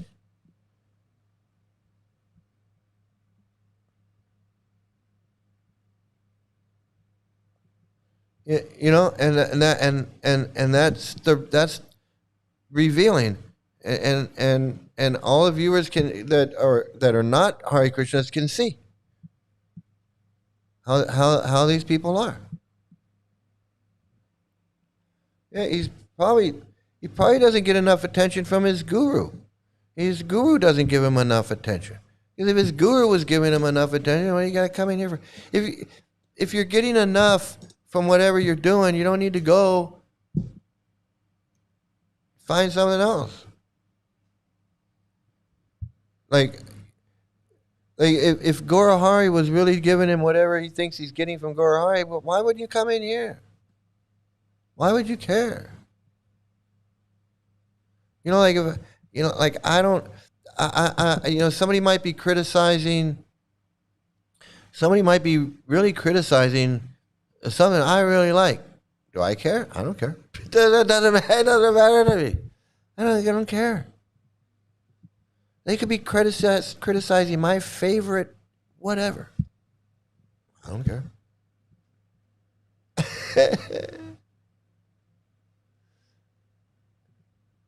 Gen Z, it's party time until your parents kick you out of their basement, and then let's go join the Krishnas. That's what it sounds like on some of those guys. Some of those guys are like, you know, they all seem about that age, like living with the parents. You know, like they're in their 20s, they're still living with their parents. The parents are like, look, you gotta do something. Oh, I guess I'll go join the Hare Krishnas. I'll need to look up Hare Krishnas on Wikipedia. Oh, it says a chant, and you can move into one of their ashrams. Oh, maybe I'll go do that. That's what it sounds like. That one guy was. He's like, I don't know. Somehow I ended up on the Hare Krishna webpage, Wikipedia page for Hare Krishna.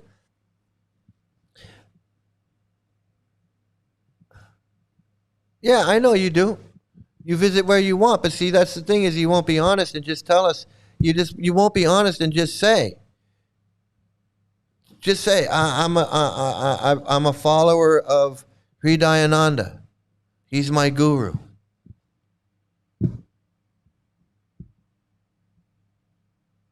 I mean, we're all adults here, right? We all do what we want. You don't have to tell me that. I already know that. Yeah, that's not revealing anything. That's not revealing anything. I ask you, who's your guru? And you don't want to say. Because you're ashamed or whatever it is. But it's okay. It's okay. You know. That's just how Hare Krishnas are. That's how they are. I know it's like a lot of you have less patience than I do.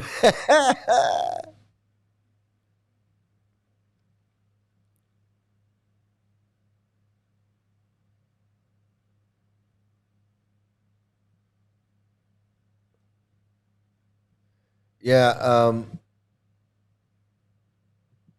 yeah, tell us, Gary. Yeah, you know,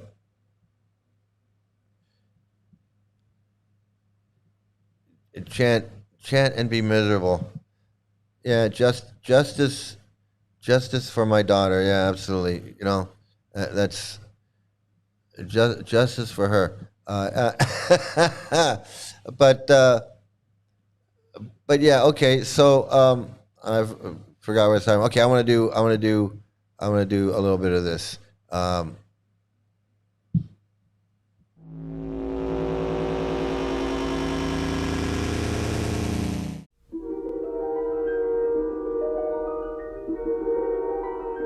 There is a fifth dimension, beyond that which is known to man.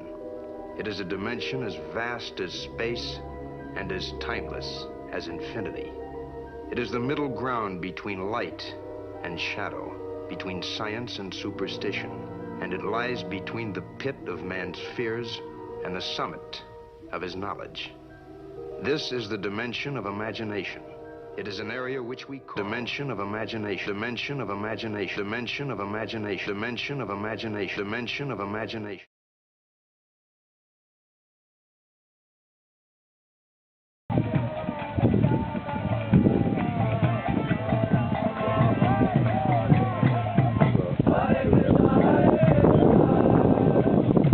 Oh, here they come.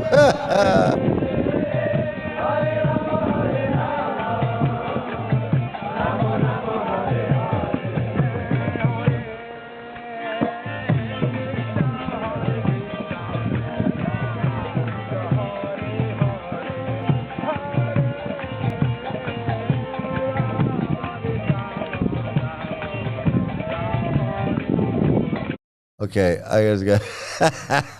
I don't know. I don't know where they are. I don't know where they are. But damn it, they look cold. They look cold as fuck. That's what they look cold as hell. They look cold as hell. What did I miss? Oh, I could certainly tell many harrowing tales. Yeah, well, hey, when you're ready to share, you can share. Absolutely. When you're ready to share, you can share with us. Yeah, we're all sorry. We're all sorry that you have. We're all sorry that you have stories to share. Yeah, when Jai Ganapati's ready to share, they'll share. The dimension of complex looking simple deception. Yeah, absolutely. All I can say is they look hella cold. They look cold. They look cold.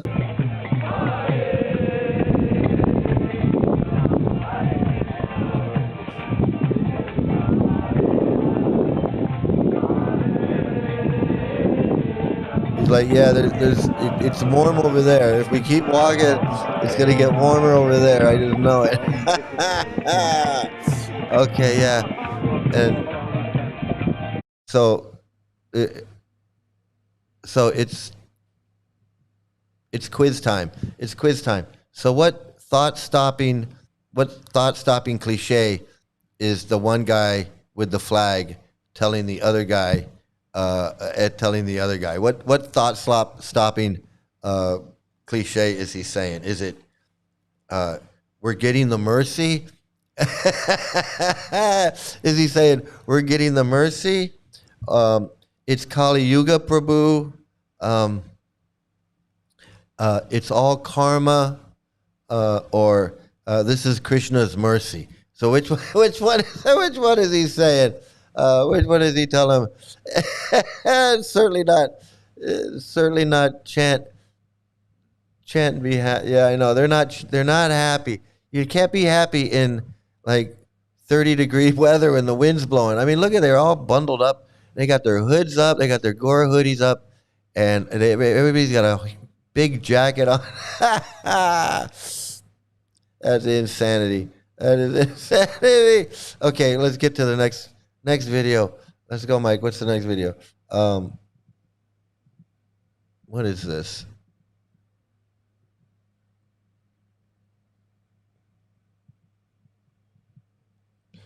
I don't know who this is, but let's see what this is. Swimmer pod. Over the weekend, he's having problems with his audio levels. Expecting quite a few people to be in attendance, and hopefully the weather will be on our side, which means that it's neither too hot, which means everyone's floating around in the lake, or neither is it raining, which puts people off from coming. So let's see what Krishna has in store. Let's see what Krishna has in store. Really of a common caliber. They come from common theme. They come from Manjari Devi Dasi here in Budapest. And basically her questions are, what do you do with Mahaprasadam? Two types of Mahaprasadam. One is flowers, garlands, and other things that decompose.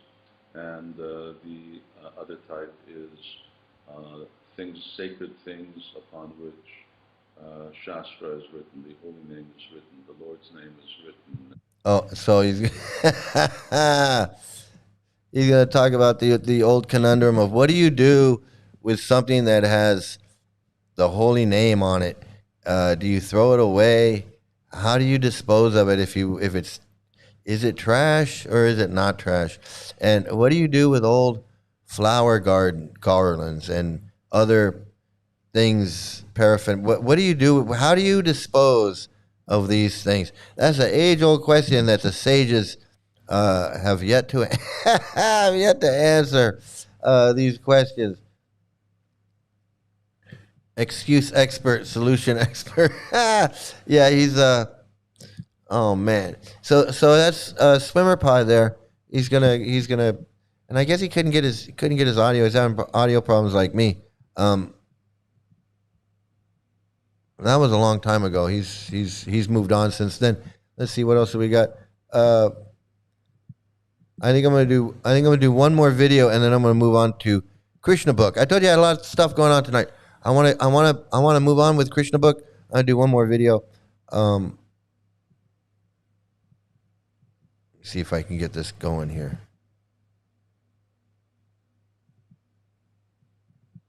What is this? Let's see. Nope, we already saw that one. Oh, we didn't see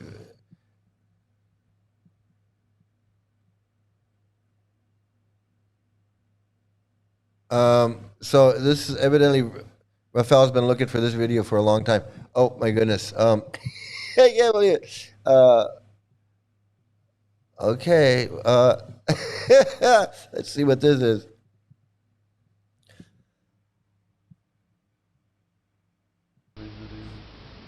Hare Rama, Hare Rama, Rama Rama, Hare Krishna, Krishna Krishna, Hare Hare, Hare Rama, Rama Rama, Hare Hare, Hare Krishna, orta filmet csinálsz, Krishna Krishna, Hare Hare, Hare Rama, Rama Rama, Hare Hare, Hare Krishna, Krishna Krishna, Hare Hare. What in God's holy name are you blathering about?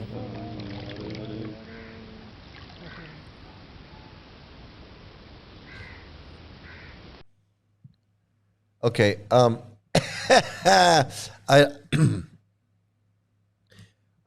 don't. Oh wait. There's more.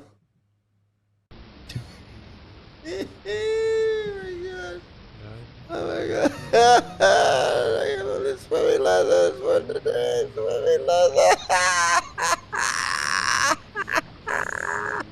I'm dying. I can't work.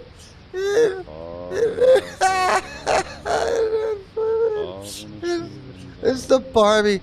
It's the Barbie swimming pool. He's got the Barbie swimming pool. The Barbie pool and deck. It's the the Barbie. It's the Barbie pool and deck, man. That is so funny. Oh, that is too funny. That is so funny. Where am I here? He's playing. He's got him in the pool. To me, it looks like he's a cat. He thinks he's an 11-year-old gopi. Yeah, he's playing Krishna steals the. He's playing Krishna stealing the gopis' clothes. He's playing Krishna stealing the gopis' clothes. And oh my God, I'm gonna die. I'm gonna die. If he PBs in the pool, it's a death offense. Man, he thinks he's imagining himself in the Radha Kund with Radha and Krishna. What the fuck?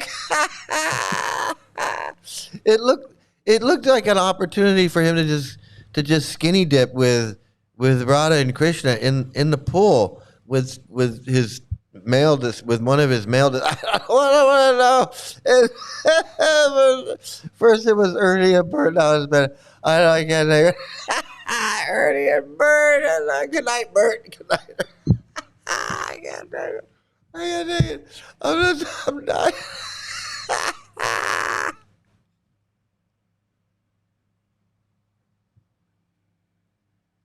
Oh my God, I'm losing it. Bert and Ernie is Gordy time. And now we got swimming pool Barbie. We got Barbie Malibu.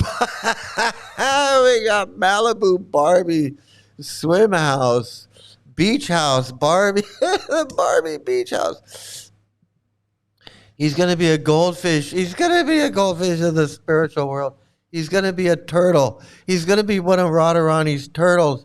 He's a little turtle swami. The turtle swami. I can't take it. He's a turtle swami. Oh, I don't treat on the steroid. Oh my God. He's got little floaties for the deities. He's got little floaties for the deities. Malibu Palooza party. Let's go back to Zuba Beach.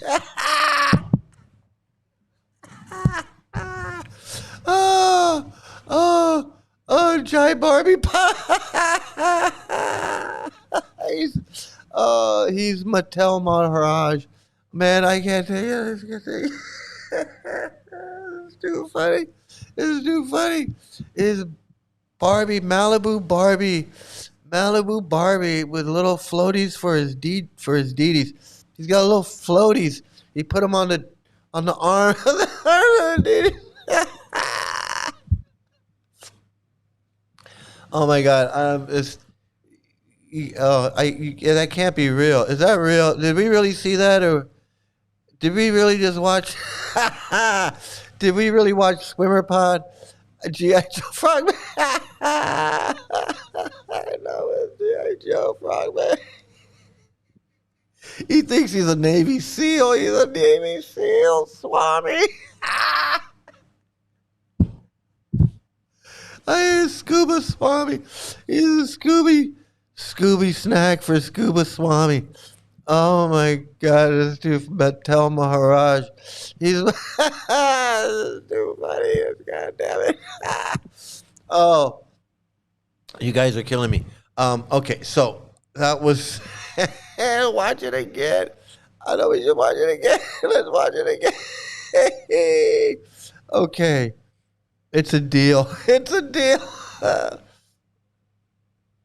Do I have it again?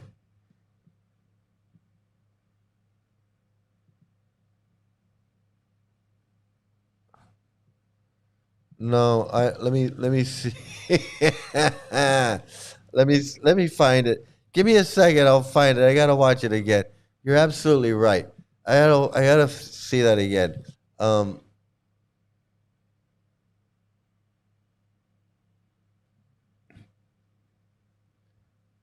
I don't know how I can find it.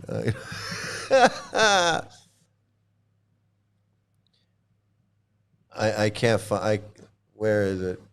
I don't have it. I clicked out of it and it's gone. And I apologize. I apologize. Oh my goodness, that was so funny. Okay, I want to get. That was so funny.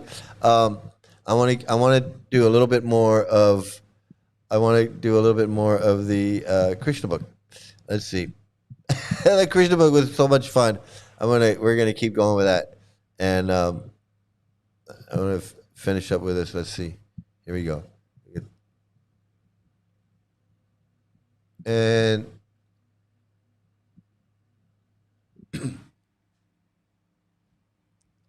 okay, here we go. I'm gonna have to do an opening for the. I'm gonna have to make a little opening for our Krishna book. A little bedtime stories. A little Krishna book. Okay, so here we go. We got the preface.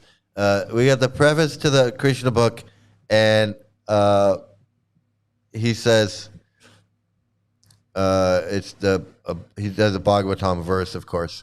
Starts off with a verse, which I'm not going to repeat.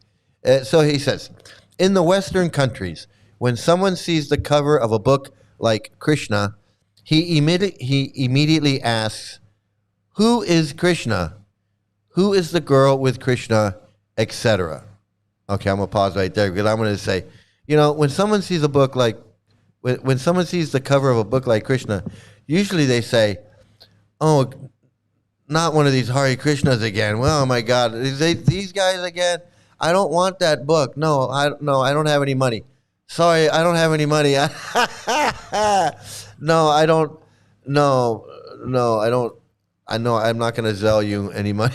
They don't ask who's Krishna. They go, get away from me with that book. I'm busy. I don't have any money. Late to the party. Snoggle, late to the party. Please enjoy on the replay, because this has been a laugh riot. I have been having so much fun.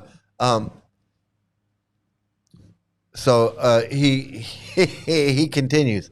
The immediate answer is that Krishna is the supreme personality of Godhead. How is that?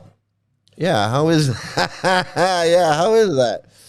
Because he conforms in exact detail to the descriptions of the Supreme Being, the Godhead. Where? In other words, Krishna is the Godhead because he is all attractive. Oh, that doesn't make sense to me. That right there, that doesn't make that didn't make sense to me. So then he continues on. He says, outside the principle of all attraction, there is no meaning to the word Godhead. How is it one can be all attractive? First of all, if one is very wealthy, if he has great riches, he becomes attractive to the people in general. Similarly, if someone is very powerful, he also becomes attractive. And if someone is very famous, he also becomes attractive. And if someone is very beautiful or wise or unattached to all kinds of possessions, he also becomes attractive. Now, I got to stop it right here. I got to stop right here. I only read like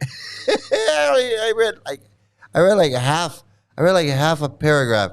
I gotta stop because it's just such bullshit. But that's not why that's not why I'm stopping, because of the bullshit.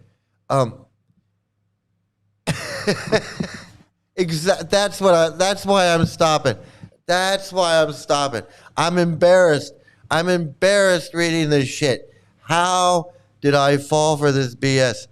Where was my head at where this shit made sense to me? How in the fuck did this make sense to me? I mean, I know I'm smarter than that. I know I'm smarter than that. How did that? But again, I want to say that it's not even, and it's not even that. It's the way he's talking is like I feel like I'm a 5-year-old. I feel like I'm a 5-year-old reading a book in 2nd grade. I don't know. Does it sound like that to you? But it just sounds that way. The way this, especially this sentence right here, where he says, first of all, if one is very wealthy, if he has great riches, he becomes attractive to the people in general. Similarly, if someone is very powerful, he also becomes attractive. And if someone is very famous, he also becomes attractive. And if it sounds like a children's. It sounds like see Dick run Dick run, see Jane fall. That's. I gotta agree with you. How in the fuck did I fall for this BS? How in the fuck did I fall for this? And I gotta ask you people out there, how the fuck are you still falling for this? How are you falling for? You gotta be brainwashed. That's why Prabhupada says, read the Bhagavad Gita first, and then you can move on. And I don't know. I wasn't in the ashram, so I was just reading, but I didn't read Krishna book right away. I read Bhagavad Gita, and then I read Science of Self-Realization, and then I read some other books, And then I started with the first canto of the Bhagavatam. So I mean, holy sacred bullshit. I know, I know, I can't, I had to stop. I mean, I'm totally into, facing, the reality that I was in it. I was 20 years in it. I was fully brainwashed. I shaved my head. I did all that. I was full. But when I read this, that's triggering to me. Like, how did I fucking fall for this shit? How was I that stupid? How was I that stupid? I just don't get it. I just don't get it. Sometimes I ask myself, why did I join this cult? What was I thinking? Feels like I lost a lot of time. I know I lost so much in life. And that, again, that's one of the things why I do this is I feel like I want to warn people. I want to warn people. I want to warn people so they don't lose 5, 10, 15, 20, 30 years of their life. Seriously, I don't want them to lose their teeth. I don't want them to lose their teeth. I don't want them to lose their family. I don't want them to lose their career or anything. For this bullshit, for shit like this, for shit like this. So from practical experience, we can observe that one is attractive due to 1, wealth, 2, power, 3, fame, 4, beauty, 5, wisdom, and 6, renunciation. One who is in possession of all 6 of these opulences at the same time, who possesses them to an unlimited degree, is understood to be the Supreme Personality of Godhead. These opulences of the Godhead are delineated by Parasara Muni, a great Vedic authority. I just and that's why all of these things go together. I guess that's the best way to explain it. That's the best way to explain it. I'm trying to explain it right now. All these things go together. You're getting feedback. You're in an echo chamber feedback loop where everybody's talking like this. Everybody's talking like this. Everybody's talking about Krishna and the Supreme Personality of Godhead and the modes of nature and the Vedic authority and all attractive and all, and you're hearing that, and and you're isolated. You're told that everything that's not this is Maya. And you're chanting japa, and you're there's things that are going along with it. It's not like this is all it is. It's all of these things are working together. And you're getting up at 4 o'clock in the morning, and you're worshiping, and you think you're in a sampradaya, and you think it's 5,000 years old, and you think these books are really ancient and whatever. So all this stuff is all working together, and it's all working. It's not like just this. Because if it was just this, oh my God, I can't believe I fell for this. But it's not. We fell for the whole package. It comes as a package. It comes as a whole package. But this is called deconstructing. And if we're deconstructing this, we can see how much bullshit this is. And that's part of the reason why it's all it's a package deal. It's a package deal. And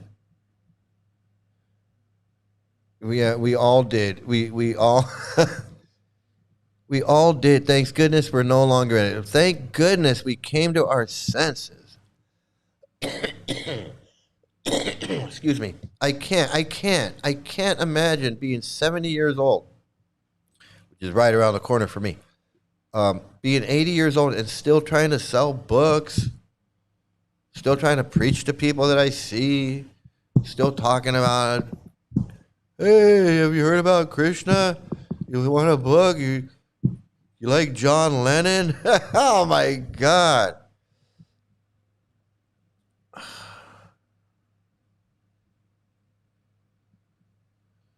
Oh my goodness.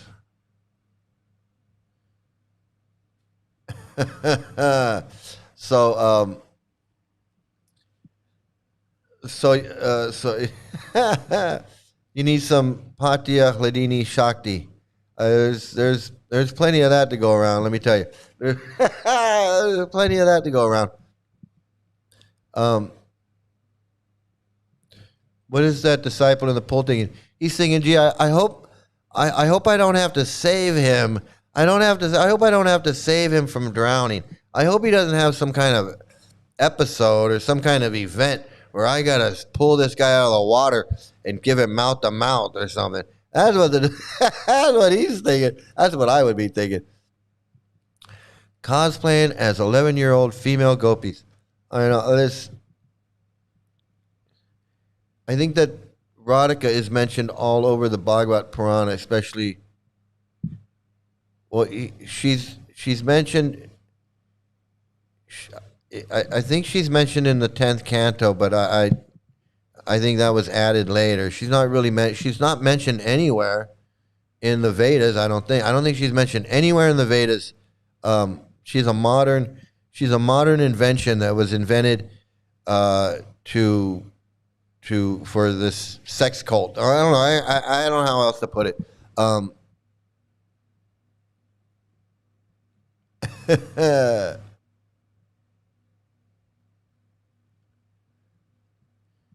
Yeah, spiritual psycho.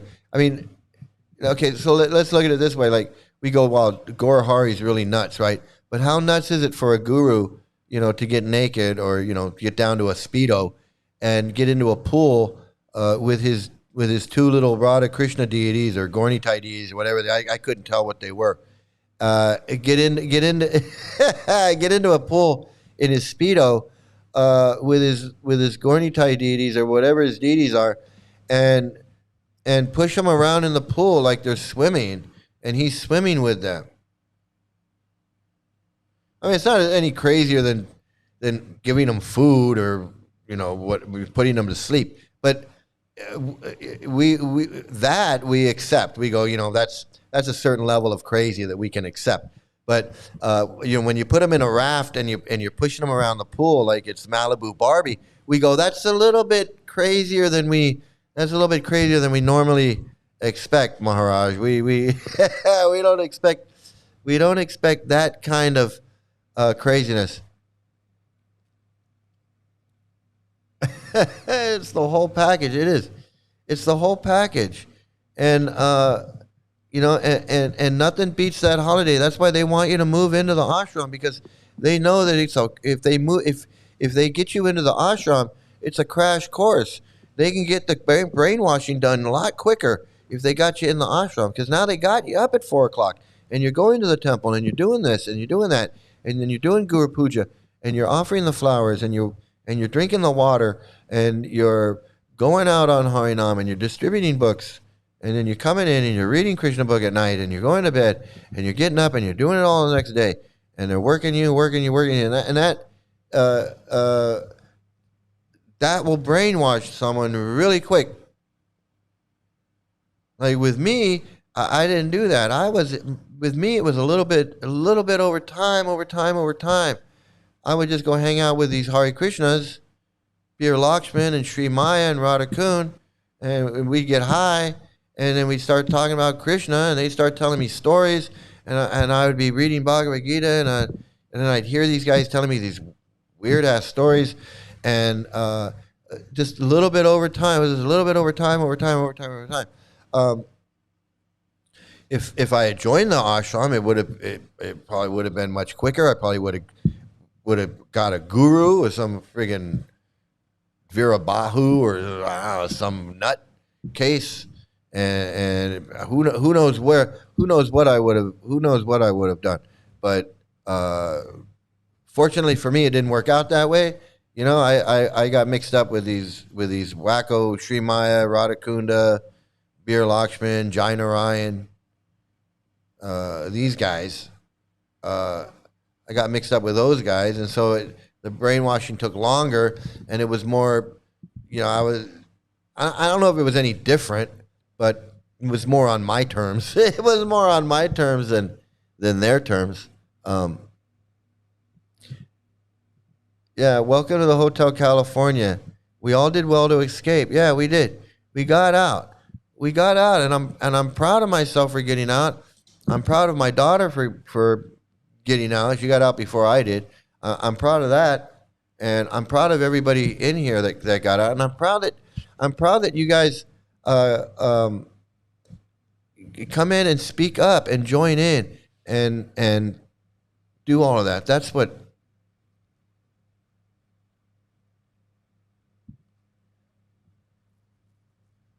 Did my son really get abused? No, it wasn't my son. It was my daughter. Yeah, this was back in the 90s. Yeah, it was back in the 90s. My daughter was getting abused. So yeah, and I'm proud that everybody speaks up, like Dagmar and Eliana and Weird Planet and Jai Ganapatya. It's great that everybody it joins in and adds to the conversation. It keeps it from just being, this crazy guy yelling and screaming, because they can discount me and Gorahari can say I'm nuts or I'm this or I'm that, but it's everybody. It's not just me, Again, when anybody singles me out and tries to say, well, Mike thinks we're crazy because we're this, well, he's talking about everybody. Because we're all in the same boat. We all did the same thing. We all made that break. We all got out. We're all speaking up. We're all trying to help others. We're all trying to warn others. Any of you out there that are watching, that are in, and you need help trying to get out, or you have questions, or you don't know what's going on, you can reach out to me or anybody. I think anybody in the chat that you feel comfortable would most likely would reach out. Would welcome you reaching out to them. And so you can reach me, this one, at itsmikesandoval.com. And you can also find a great adult entertainment at itsmikesandoval.com. You can find a great adult party. You want to go have a beer, talk to a woman. You can find something. You can find that on my webpage. I'm not embarrassed about it. I'm not ashamed of it. You can do that too. So, so not only can you get out of the cult, you can maybe find a date. You might find a date. So you can contact me on how to get out, and you might even find a date for the night if you want to do that.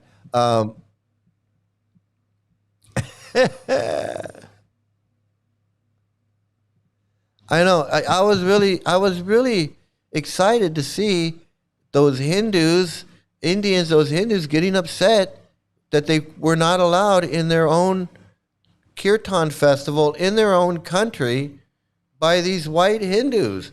I'm like, oh my goodness, this is what I'm talking about. These super Hindus think they can keep Hindus out. Like how can they do that? Like, how can they do that? Hey, wait, we got a request. Am I taking requests now? We got.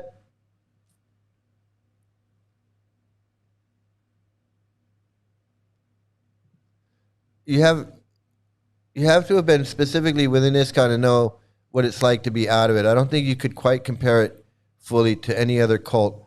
Well, the details are different, but everything else is the same. I mean, what people go through is the same. But you're right. It's it's not Scientology. It's not Moonies. It's not Children of God. But yeah, it's So you want to do Wheel of Idiot? We can do Wheel of Idiot. You want to do Wheel of Idiot? We can do Wheel of Idiot. Yeah, everyone here.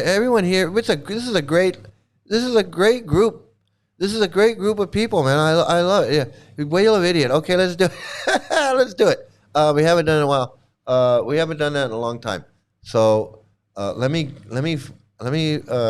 find my wheel here. Give me a second to find my wheel. Okay, it only took a second.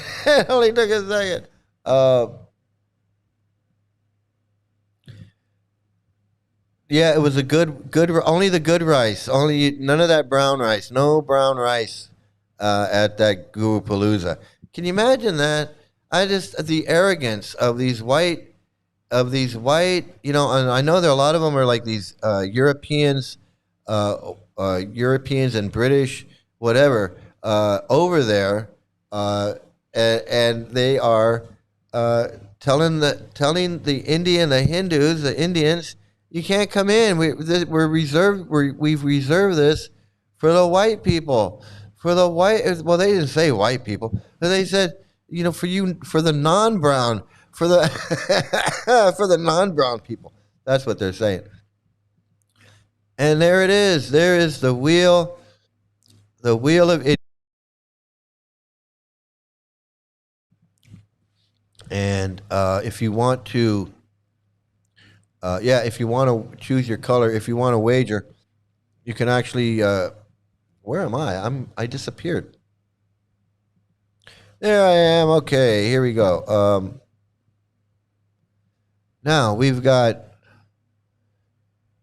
a lot of people on here. I added Kripa Moya on there, Easy Bhakti Fraud, Dr. Garuda, that Schwag guy, Namaras, and then we got some of the old favorites are on there. You can choose your colors. You can choose your guru. I'm gonna give you some. I'm gonna give you some time to wager. I'm not paying out if you win. You got to work that out among yourselves. Okay, so we've got some yellow. We got green. We got red. We got red, yellow, green. We need someone to pick blue. We need someone to pick blue. We got another yellow. All right. We're gonna give it a spin. We're gonna play the theme, and we're gonna do some Wheel of Idiot. There we go.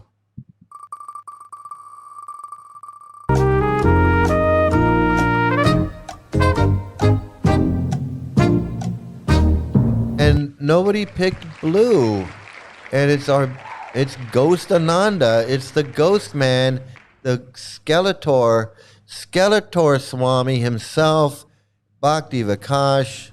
Let's close that up. Let's get me out of there. Let's get me over here. It's Ghost Ananda. It is the man, the myth, the Crypt Keeper. Crypt Keeper Ananda. We had Fake Human. So Fake Human got in with the blue after the fact. We'll let him slide. And congratulations, Fake Human Swami, the winner. I got to get some winning noise. He gets the trophy, Fake Human, with Bhakti Vikash, and let's get this guy up. Where can we find something from this guy?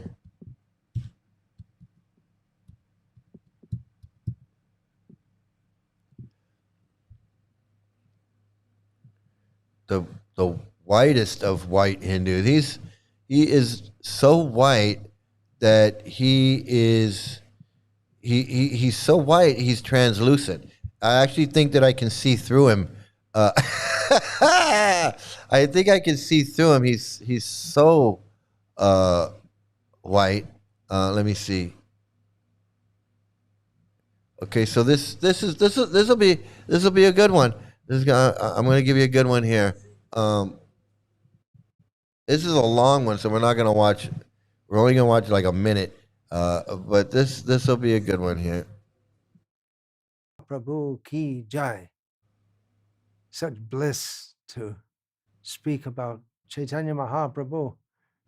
Raghunath Das Goswami suffering intense separation from Sri Krishna Chaitanya Mahaprabhu and Swarup Damodar, went to Vrindavan to end his life there. He wanted to at least take darshan of Govardhan Hill and Vrindavan. Rupa and Sanatan, they convinced him to not end your life in this way, stay here.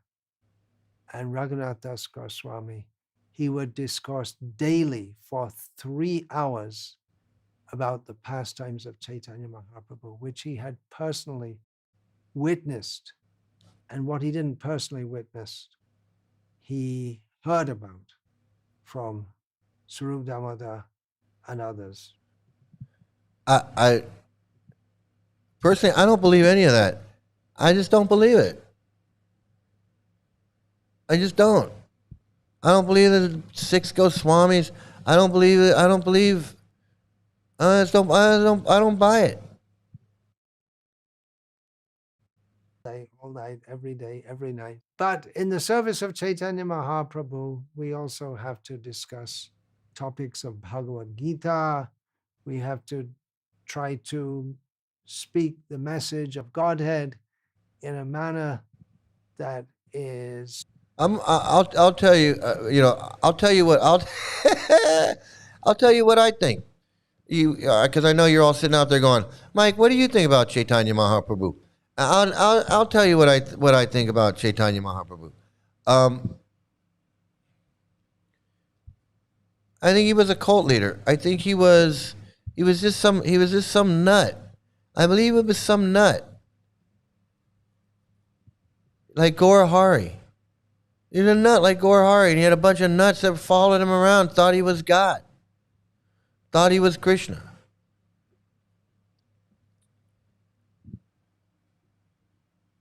And maybe he thought he was Krishna. A lot of these guys think they're Krishna. Yeah, Sai Baba thought he was Krishna. Or Vishnu or whatever. You know, a lot of these Maharishis and these holy men, these God men, they think they're God. And I think that Chaitanya Mahaprabhu, if he was a real person, he was just another God man running around thinking that he was God. And he had some followers.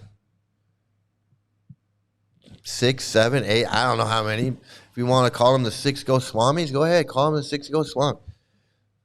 He probably had more than 6. Or maybe he didn't even have 6. I mean, I don't even know. He was just some friggin' nut. And he started this cult. I think, basically he started this cult. Doing the same thing, doing the same shit that Gaura Hari's doing. No different. It's no different. That's what I think. And then these guys just made up stories about him. They made up stories. They dreaming stories and thinking this and thinking that. Oh, the gopis and stories about Krishna, stories about the gopis, stories about Vishnu, stories about Rama, and what? Stories after stories after stories. And they were all white too. Yeah, they were the original 6 super white Hindus. Yeah, they were the original 6 super white Hindus. Absolutely.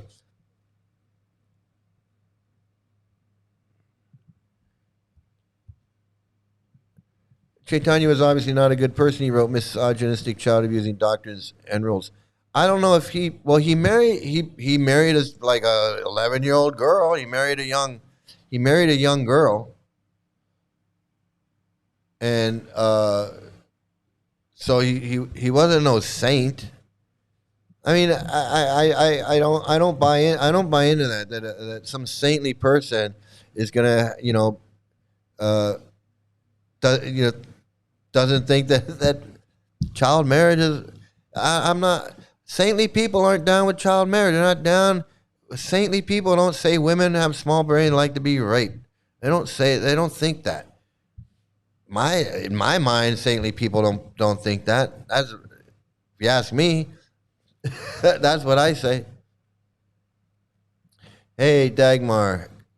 Good to see you. Got to watch on the replay. You got to watch on the replay. Like, share, and subscribe on the replay. So, but good to see you here, man. It's always great when you're here. we're like a family. So when someone's not here, it's like, hey, where's cousin Bob? You know. So yeah, the six snot swamis. So yeah, that's what I think about Chaitanya. But you know, these guys, and nowhere in any script, there's no scripture or anything that talks about this Chaitanya. Not that means anything. But if they want to, if they want to preach out of their books and say these books, you know, we're preaching Vedic culture and we're preaching from the Vedas. Well, Chaitanya is not in there. So where does he fit in? Well, he's an incarnation of Krishna. Well, where does it say that? Well, we'll make up something. I mean, and they teach you not to think like that. You got to just accept from them. Don't have your own. Don't think on your own and question anything, because that's offensive. You can't do that. You can't try to figure it out on your own. You got to hear it from a self-realized soul, like Gora Hari or Prabhupada. Because if you're not hearing it from Gora Hari, then you're just like a dog looking at himself in the mirror. What's that? That's how he's going to explain how nutty he is. We're not nutty. They're nutty. Because they're like a dog looking at himself in the mirror. Yeah, it was funny. We had a lot of fun. You know. I mean, we were laughing. We were laughing. I was laughing my ass off. I don't want to give it away. I don't want to spoil it for you. But it was pretty fucking funny. Damn, Chaitanya was having sex, yet he was indoctrinating men to lose their balls and become feminine. You know, I don't know what he was teaching, man. He was teaching, who knows what he was teaching. I don't know if he was gay, transgendered, if he was bisexual. I don't know what was going on there. I mean, why you got to keep saying he's in the mood of Radharani? Why all this illusions that he's the combination of Krishna and Radha in one body? You know, why all of this six-arm form and all this sadbhuj and all of these things, you know, the feminine aspect and it's to me it's like doth protest too much. There's a little too much going on there. I don't know. A little too much. Yes, absolutely. The whole world has gone crazy. Coming to your theater, a special horror. Am I the only one around here who gives a shit about the rules? Yes, absolutely. And it was funny. That was me. I was laughing my ass off, especially when Eliana brought up Bert and Ernie again. And that just reminded me of Bert and Ernie. That is just, you're not even my least favorite white Hindu. You're not even my least favorite white Hindu, because you don't even have anything good to say. You know, at least say something funny, make a joke, you know, or show some concern, or you know, something. You know, am I wrong? You know. Are we clear? Yes, sir. Are we clear? Yeah.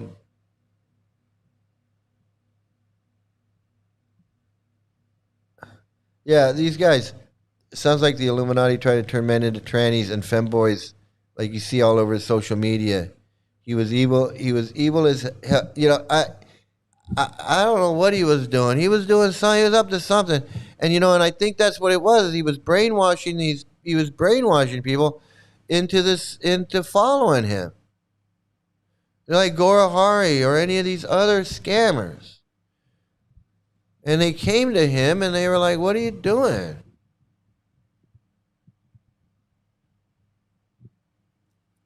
Everybody's leaving home and go following you. No one doing their shit. No one.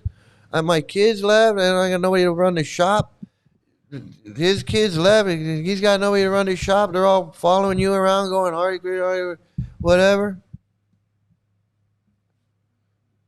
Probably having orgies or something. I don't know. He probably thought he was a little weird. Why you got all these boys running around?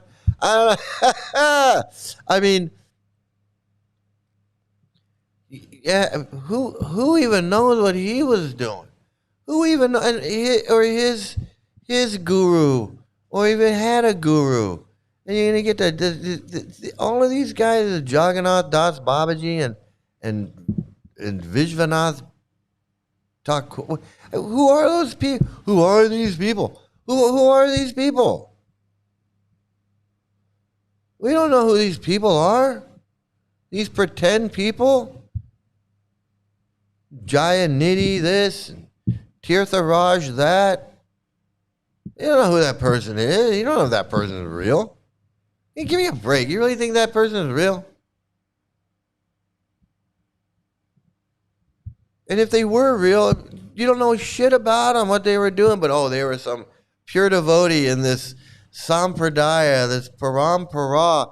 It's all just trust me, bro. It's just a bunch of trust me, bro.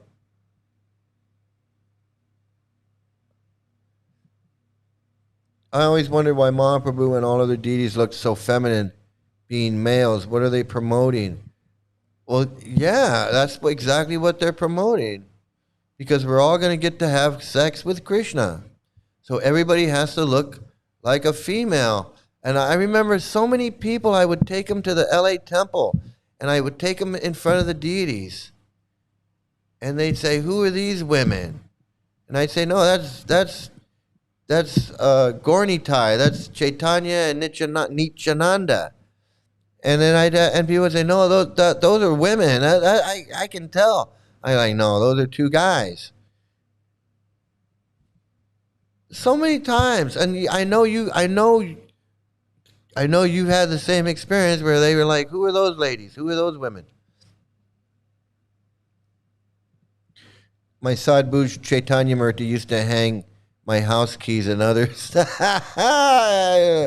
6 arms. I got my car keys and my bead bag and my remote control and hold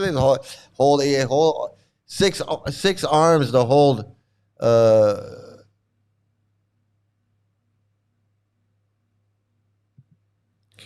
friend of mine lost his manhood to become a monk. He got married, but his wife is the man in the relationship. I know the cult destroyed his manhood. Women sense my power, and they seek the life essence. I do not avoid women, Mandrake. Yeah. But I do deny them my essence. Yes.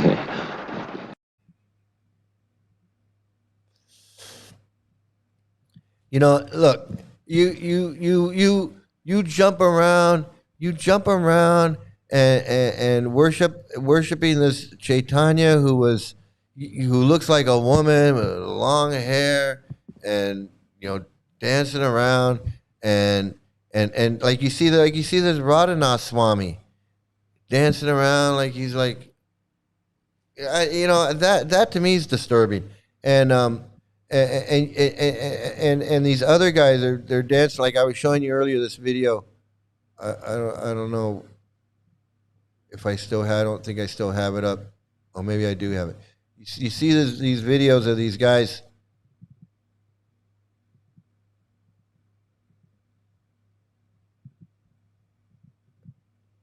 Deep inside the Gambira, in the quiet of the night. And you see these guys. Tasting separation in a fire of pure light. You see these guys like this. Oops.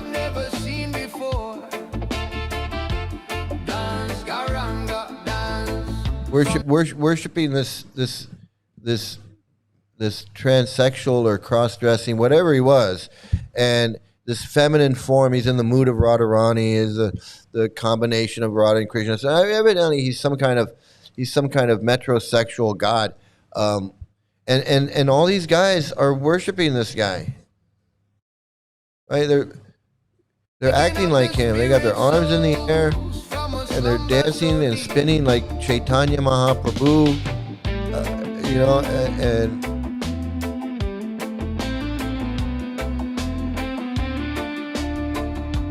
they're dressing like Mahaprabhu and dancing like Mahaprabhu, singing songs to him.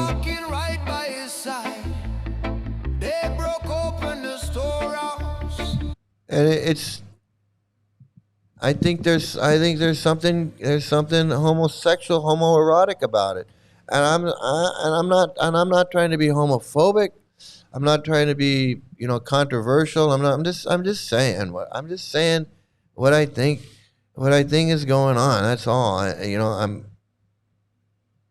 Let the mercy flow wide, freely giving out the nectar to the high and to the low. With the separating the men and the women, and the men, you know, you keep them separated. You got the men and the women. The men are dancing together and they're spinning and they're dancing and they're sweaty and they're hopping and diving and the ladies are over there dancing and they're doing their thing.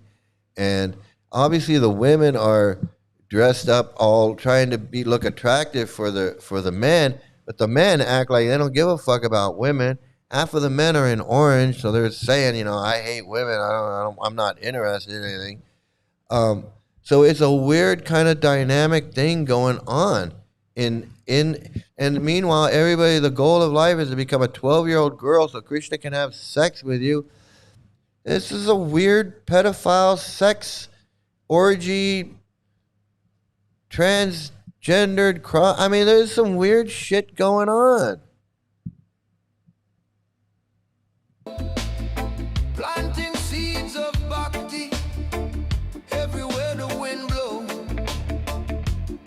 Even the great King Prataparudra bowed his royal. And the more I see, the more I see I mean, what is this guru down in a Speedo in a pool with his deities pushing him around in a pool? I mean, what is that? I can see if he wants to go to the Radha and he wants to take a bath in the Radha that's what Swamis do. But I didn't know Swamis put on a Speedo and get in their pool with their disciple and float their deities around in the pool. I mean, what is that? It's so fucking weird. I mean, seriously. Seriously, man. I've been doing this for like 2 years now. You know, maybe a little bit more than 2 years now. And this shit keeps getting weirder and weirder. It's like you'd think that we've seen everything, and we haven't. And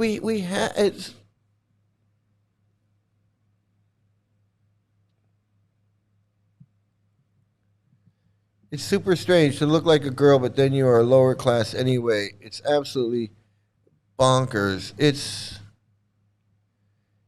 Everything about it is so bonkers. I just don't get it.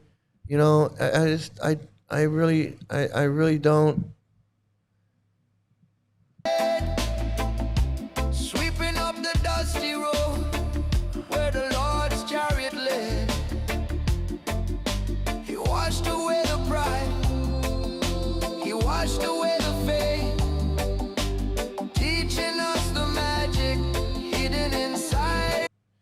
It's just like, I mean, seriously though, it's just some kind of weird, sexually repressed.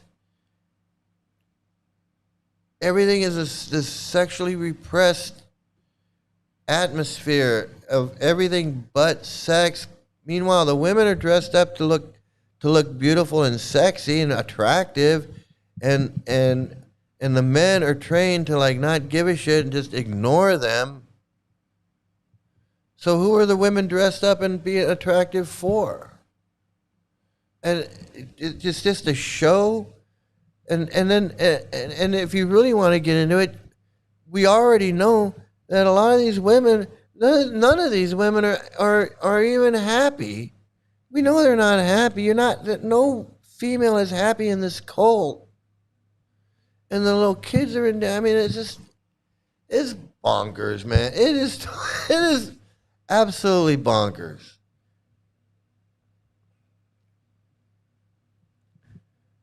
They chew betel nuts for stimulating their ecstasy. Yeah, I'd like to try them, but I'm kind of like I don't want that shit in my mouth, and I don't know. It's looking messy and nasty. I'm curious, but I don't like. Can you just make it into like a little thing? I can pop it, and I don't have to like. Do I have to like chew the betel nut? Can I just? I don't know. This is too much.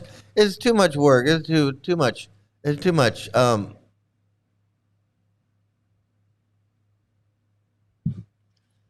Chewing betel nuts did nothing for me, though. I never felt high. Yeah, I see. That's the thing. I don't know. It seems weird.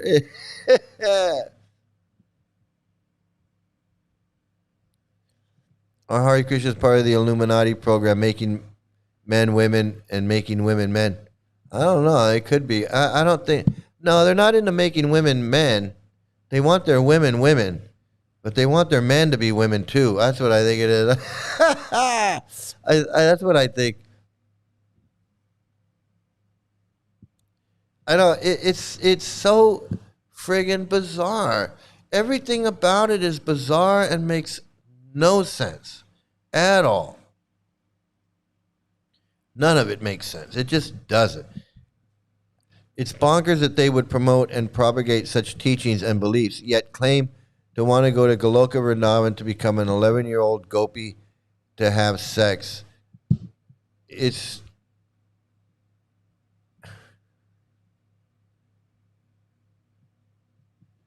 yeah, he did. So he marries like an 11-year-old girl, and then he marries like an 11-year-old girl, and then I think she died. I think she died. Well, and then he came back and he married another. He married another one, and then like a couple days later he left. She's like, "Oh, oh, thanks. You could have told me. You could have, why did you had to pick me? You had to pick me, right? Like I was the lucky one. We're married for 2 days and then you take off. Really? I mean, come on. I mean, really?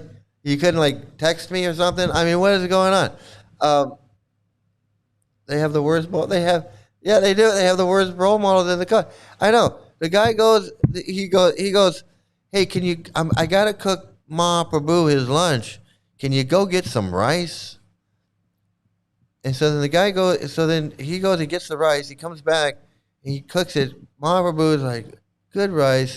Who got this rice? And he rats him out. He goes, Haridas got the rice. No, you told him to go.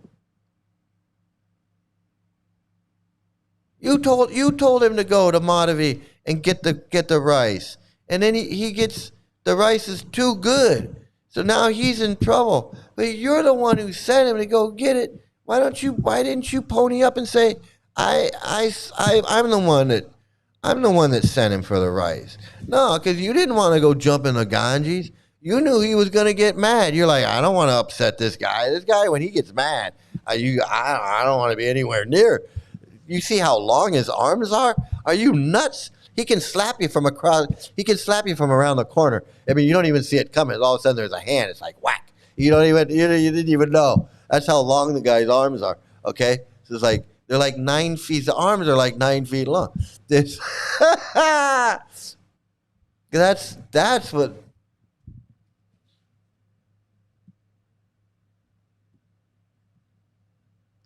Yeah, I'm not against that, but relationships or marriages, whatnot. But to force everyone to be in a mood of homoeroticism, yeah, and that's what I think it is. It's exactly, and I think that's what it is.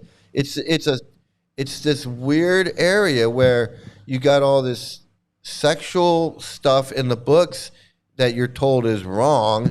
And then you've got, and you're reading the stuff, and then you're having natural urges in your body, like, I want companionship, I want intimacy, I want, a relationship, I want to get laid, whatever, and you're told that that's wrong, and that the women are wrong, women are bad. That's Maya. That's the last thing you want to do. I mean, what, and you're teaching this to like a 17-year-old kid, 18-year-old kid, 19-year-old kid, 20-year-old kid. Like, I don't think it's healthy at all. It's not healthy for anybody, and it's not healthy for these women either. It's not healthy for these women to be in this cult. And you ladies know. I mean, you ladies know better than me, because I wasn't a lady, and I wasn't a lady in it.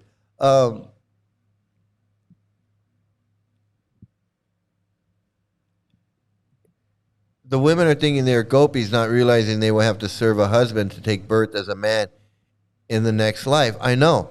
And when I found that out, when I was reading Prabhupada's books, and I got to that part where it's like, well, women have a good husband because then in their next life they will take birth as a man, and then they can go back to Godhead, or something like that. And I was like, oh, so women, only men go back to Godhead. Women don't go back to God. You got to be a man to go back to Godhead. So all these women who putting on gopi dots and thinking that they're a gopi and they're going to be a gopi in their next life. No, you're going to be a man in your next life. I know. I don't know what that is, but that's hilarious. It's a duck and a bat and a bear.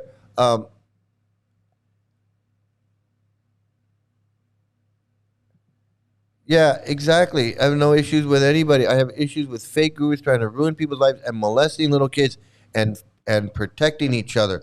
When you put all those things together, it's like, oh my God, is there anything good? I like these trolls that come in and say, hey, there's a lot of good in ISKCON. Like, really? Like, really? You got to be kidding me. You think there's good? You think there's good? You're even more delusional than I thought. Hey, see, who's this? All he said, snide. All he said, snide. Okay. How you doing? Good to see you here. I hope you're in the right place. It's getting weird. It's getting weirder all the time. It's getting weirder all the time. Yeah, absolutely. It's getting weirder all the time. And the guy in the Barbie, Rise in Islam, down with the Hindu. Yeah, I'm not putting that up. Dude, you're in the wrong room. You're in the wrong room. You should be in the room where they bash Islam. That's where you need to be. Promoting abandonment of the wife. I know, absolutely. Absolutely. Women are just something that you just use and abuse, and then you just throw them away when you're done with them. And I hate that. I hate that. I know. Sometimes our grandmas know, man. Sometimes our grandmas know, and you're like, she's 80 years old. Well, she knows. She's been here for 80 years. How do you think she got to be 80? I know. It's just,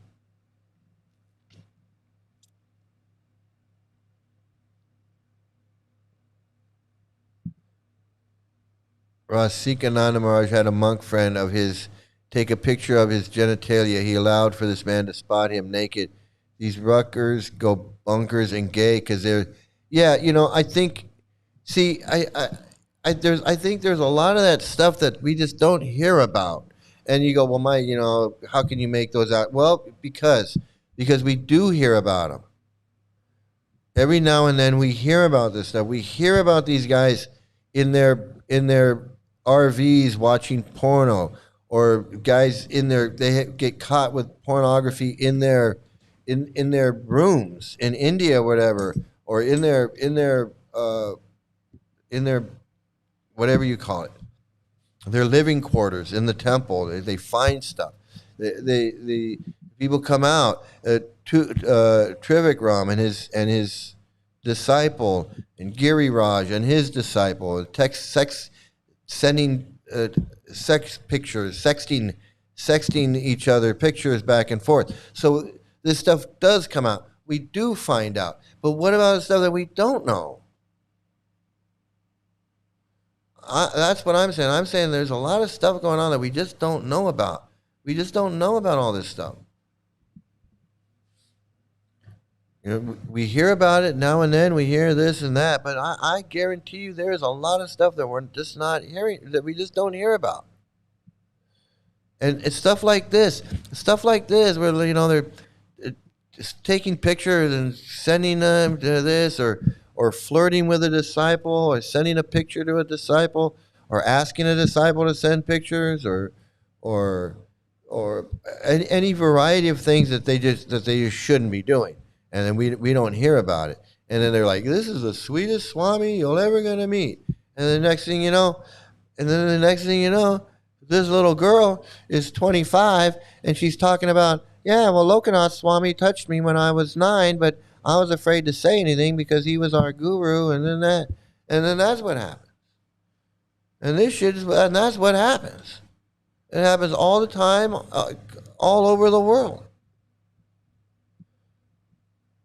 And it's not like we're speculating. This is the shit that we know has happened. That we know this shit has happened.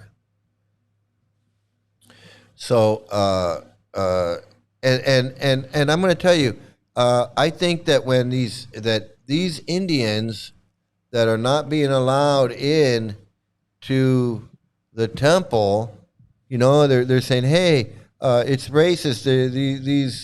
They're not letting us in. We're Indian and they're super white Hindus, and they didn't let us in, whatever, and it's wrong. And they find out when these right now, all they know right now is that, hey, they didn't let us in. They're racist. They didn't let us in. Now let them find out that the history of these people and who these people are that didn't let you in. These are the people that are molesting little kids. These are the people that are doing a lot of stuff. That's who these people are. These are the people with the fucked up teachings. These are the people that are marrying 12-year-old girls off. These are the people that say that women have small brains and are less intelligent and like to be raped. That's who these people. That's who's not letting you in. That's who's not letting you in. Who are these super white Hindus that are not letting you in, that are being racist and think they're better than you? These are the pedophiles.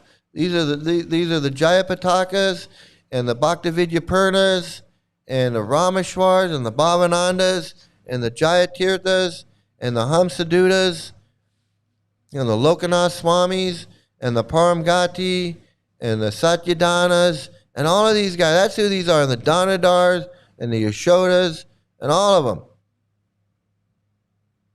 When you put 2 and 2 together, you got a bunch of racist white super Hindus that don't like you Indians, don't want you to come in because you're ruining their scam.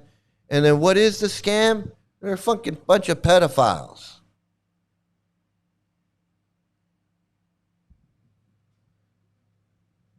Bunch of pedophiles.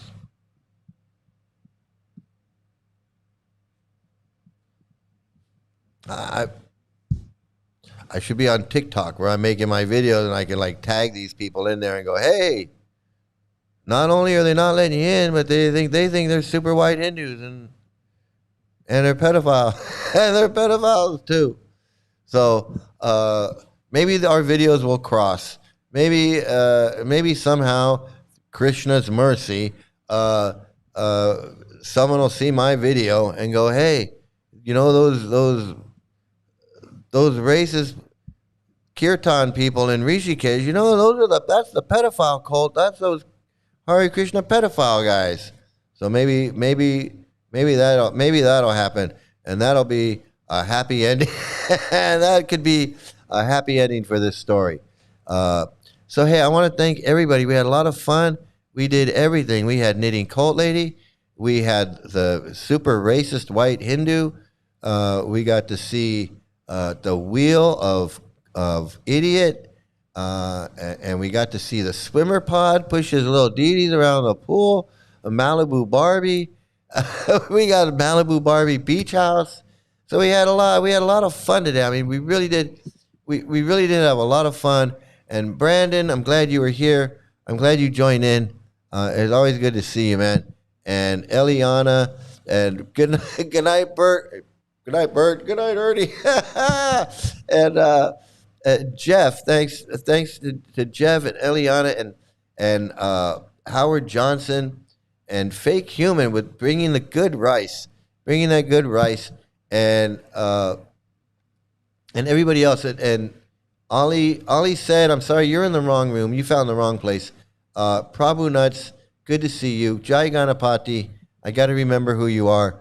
Joe Lind, Jai Ganapati, and everybody else. Dagmar, good to see you here, Dagmar. Sorry about that, Dagmar. Good to see you here. And Jenna Morton, can't forget Jenna Morton. Travis and Joe Wiedenfeld. I didn't even see Joel. I didn't even see you sneaking in here, but you did, and that's good. Like, share, and subscribe, buddy. Providence, everybody, and then of course our favorite troll, Aviator Lochan, would stop by as well. So everybody, if I missed your name, I'm sorry. I'll say it twice next time. But I want to thank everybody for stopping by and joining in. It is so much fun. I had one of the most fun I've ever had tonight. So thank you all for that, for being part of this. Thanks everybody. Everybody have a great day, great night, great evening, great afternoon, great morning, a great brunch if you're hungry, and have some great luck. And stay out of a cult, and we should do a 24 hours kirtan. We'll do a marathon. We'll do a marathon one night. One night I'll do a marathon. We'll see where that goes. Aviator's already seen the cult. Well, you know what? I'm kind of sad to see it too. If I could start earlier. Because for me, it's 1 a.m. right now. But ding, yeah, absolutely. Class is over for today. But if I start earlier, I could go a little bit longer next time. So yeah, bye until next time, everybody. Everybody, please stay out of a cult. And for all of you who are watching for the first time, this is me. Back when I was once a Hare Krishna. Good night, everybody.